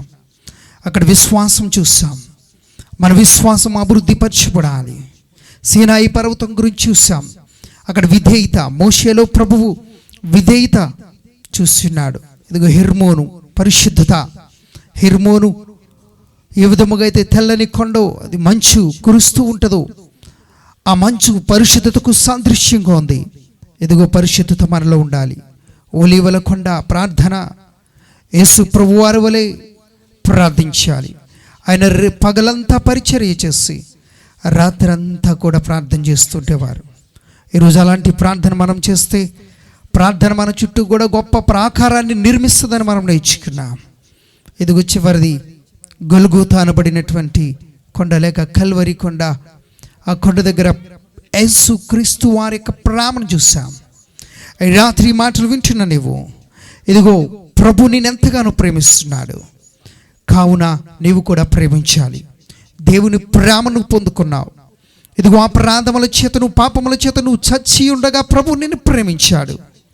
అలాగే నీవు ఆ ప్రేమను ఇతరుల పట్ల చూపించాలి. అప్పుడే దేవుని ప్రేమను నువ్వు పొందుకోగలుగుతావు. అప్పుడే దేవుడు నీ పట్ల చూపించిన ప్రేమకు ఒక అర్థం ఉన్నది. నీవు ఇతరులను ప్రేమించకుండా దేవుని చేత నువ్వు ప్రేమించబడితే ప్రయోజనం నీకేమి కలగదు. దేవుడు ఈ లోకములో ఉన్న అందరినీ ప్రేమిస్తున్నాడు. ఆయన దగ్గరకు వచ్చిన వారినైనా రాని వారినైనా, ఆయనను నమ్మిన వారినైనా నమ్మని వారినైనా, పాపం విడిచిన వారినైనా పాపం విడవని వారినైనా ఆయన ప్రేమిస్తూనే ఉన్నాడు. అందుకని సకలము దేవుడిచ్చు ప్రతి ఈవిని మనం అనుభవించగలుగుతున్నాం ఈరోజు. కాబట్టి దేవుడు మనల్ని ప్రేమించాడు, తన ప్రాణాన్ని పెట్టాడు, తన రక్తాన్ని కార్చాడు. మనము కూడా అదే ప్రేమను ఇతరుల పట్ల చూపించాలని ప్రభువు నేను అడుగుచున్నాడు. ఇక్కడి నుంచి వెళుతున్నా నీవు ఒక్కసారి ప్రభును అడుగు, ప్రభు నేను ఇతరులను ప్రేమించడానికి నాకు సహాయం చేయండి. యేసు నాకు సహాయం చేయండి. ప్రభు నీ ప్రేమను మా అందరి హృదయంలో కుమ్మరించండి. యేసు నీ ప్రేమ మా అందరి హృదయములో అమితముగా కుమ్మరించబడునుగాక. సహాయం చేయండి. యేసు నామమున అడుగుచు ఉన్నాను తండ్రి. సో ఈ సమయంలో అన్నయ్య వచ్చి ప్రార్థన చేస్తారు. ఆ తర్వాత నాన్నగారు బెండెక్షన్ ఇస్తారు. ప్రార్థన చేసుకుందా. సకలాశీర్వాదములకు కారణభూతుడా, నీ ఘనమైన ఆశ్చర్యకరమైన నీ నామమును బట్టి నీకు లెక్కలేనటువంటి స్తుతులు స్తోత్రాలు చెల్లిస్తూ ఉన్నాం. మేము ప్రార్థించి తలంచినటువంటి రీతిగా ఈ మొదటి దినం మొదలుకొని మూడవ దినం వరకు కూడా, కార్యారంభము నుండి కార్యాంతము వరకు నీ కృపను మాకు తోడుగా ఉంచి నాయన ప్రభా మీరు నడిపించిన విధానం బట్టి నీకు వందనాలు. నేను ఈరోజు శత్రువు కొంచెం గలిబిలి చేసినప్పటికీ కూడా, వాతావరణ విషయంలో కొంత అంతరాయం కలిగినప్పటికీ కూడా, నీ నామానికి మహిమకరంగా మీరు జరిగించుకున్న విధానాన్ని బట్టి నీకు స్తోత్రాలు ప్రభా. ఇదిగో ప్రభా, ఇక మీటింగుల కొరకు ఆర్థికంగా సహకరించిన వారు, నేను ఇక్కడికి వచ్చి సహకరించిన వారు, మరి యవన బిడ్డలేంటి, సంఘ సభ్యులేంటి, దైవజనులేంటి, ప్రతి ఒక్కరిని కూడా, ప్రతి కుటుంబాన్ని కూడా మీరు దీవించి ఆశీర్వదించండి. ఈ 3 దినాలు ఇక్కడ చెప్పబడినటువంటి మాటలు నీ ప్రజల యొక్క హృదయాల్లో 30 దంతులు 60 దంతులు 100 దంతులుగా ఫలించినట్లు సహాయం దయచేయండి. నీ కృప వెంబడి కృపను ప్రతి ఒక్కరికి అనుగ్రహించండి. ఈ ఉపవాసం ఉండి ప్రార్థించిన బిడ్డలు ప్రభువా, వారిని మీరు దర్శించండి. వారి శారీరకంగా బలహీనంగా ఉన్న, ఆత్మీయంగా వారు బలము పొంది ఉన్నారు నాయన ప్రభా. ఆ ఆత్మీయ బలముతో అనేకమైన గొప్ప కార్యాలు వారి జీవితాల్లో వారు చూడడానికి నీ కృప దయచేయండి. తమ దేవుణ్ణి ఎరుగువారు బలము కలిగి గొప్ప కార్యాలు చేస్తారని నీ వాక్యము చలవిస్తుంది ప్రభా. ఇదిగో నీ కృప వెంబడి కృప దయచేయండి. ఇదిగో నాయన ప్రభా, ఇక్కడ నాయన మందిరము నాయన విశాలపరచబడ్డానికి నీ కృప దయచేయండి. నీ సరిహద్దులను విశాలపరుస్తానన్నావు ప్రభా. నీ గుడారపు మేకులను సాగదీయమని వాక్యం చెప్తుంది. దాని త్రాళ్లను గట్టిగా లాగండి నీ వాక్యం చెప్తుంది. ఇక నాయన ప్రభా, సరిహద్దులను విశాలపరిచి మీరు ఆశీర్వదించి నాయన, ఇంకా నాయన ప్రభా తండ్రి, అనేకమైనటువంటి గొప్ప కార్యాలు ఈ సంఘము ద్వారా జరగటానికి నీ కృప దయచేయండి. ఇందులో పాలుపంపుల ప్రతి ఒక్కరిని కూడా మరి నాయన మీరు ఆశీర్వదించండి. ఈ మీటింగుల కొరకు నాయన ధన సహాయం చేసిన ప్రతి హస్తాన్ని మీరు బలపరచండి. వారిచ్చిన దానికంటే 30 60 100 మీరు ఆశీర్వదించండి. నేను ఈ 3 రోజులు కూడా ఈ మీటింగ్లు ఈ విధంగా జరగటానికి సహకరించిన గ్రామస్తులందరినీ, ఇరుగు పరుగు కుటుంబాలందరినీ మీరు ఆశీర్వదించండి. నీ కృపను, నీ వాత్సల్యతను వారి పట్ల చూపించండి. రక్షణ వారికి అనుగ్రహించండి. సమస్త మహిమ, ఘనత, ప్రభావములు మీరే పొందుకునమని, ఇక్కడ స్థానికంగా సేవ చేస్తున్న దైవజన కుటుంబమును మీరు ఆశీర్వదించమని, నేను ఇంకా అనేక ఆత్మల రక్షణార్థం ఇక్కడ పనిచేసి కృప దయచేయమని యేసు పరిశుద్ధ నామమున అడుగుచున్నాము తండ్రి, ఆమేన్. శాశ్వతుడైన దేవుని యొక్క మహాప్రేమ, ఆయన నిత్య కృప, ఆయనకు అన్యోన్యమైన సహవాసము, సమాధానము, తోడు, ఆదరణ, దీవెన, సంరక్షణ, కాపుదల ఇప్పుడు ఎల్లప్పుడూ మనకు ఆయన నామాన్ని ప్రేమించి ప్రార్థించు ప్రతి వారికిని, ఈ మీటింగ్లో బాప్తిసం పొందిన బిడ్డలకును, అలాగని ఆర్థికముగా, పరిచర్య మూలముగా, ఆత్మీయముగా సహకరించినటువంటి అందరికీ, వాక్యోపదేశం చేసి వచ్చి వెళ్ళిన వారికి, వచ్చి వెళుచున్న వారికి, వారి సేవా పరిచర్యకును, సర్వలకు పరిశుద్ధులకును సదాకాలము యుగాయుగములు తోడైండును గాక. ఆమేన్, ఆమేన్.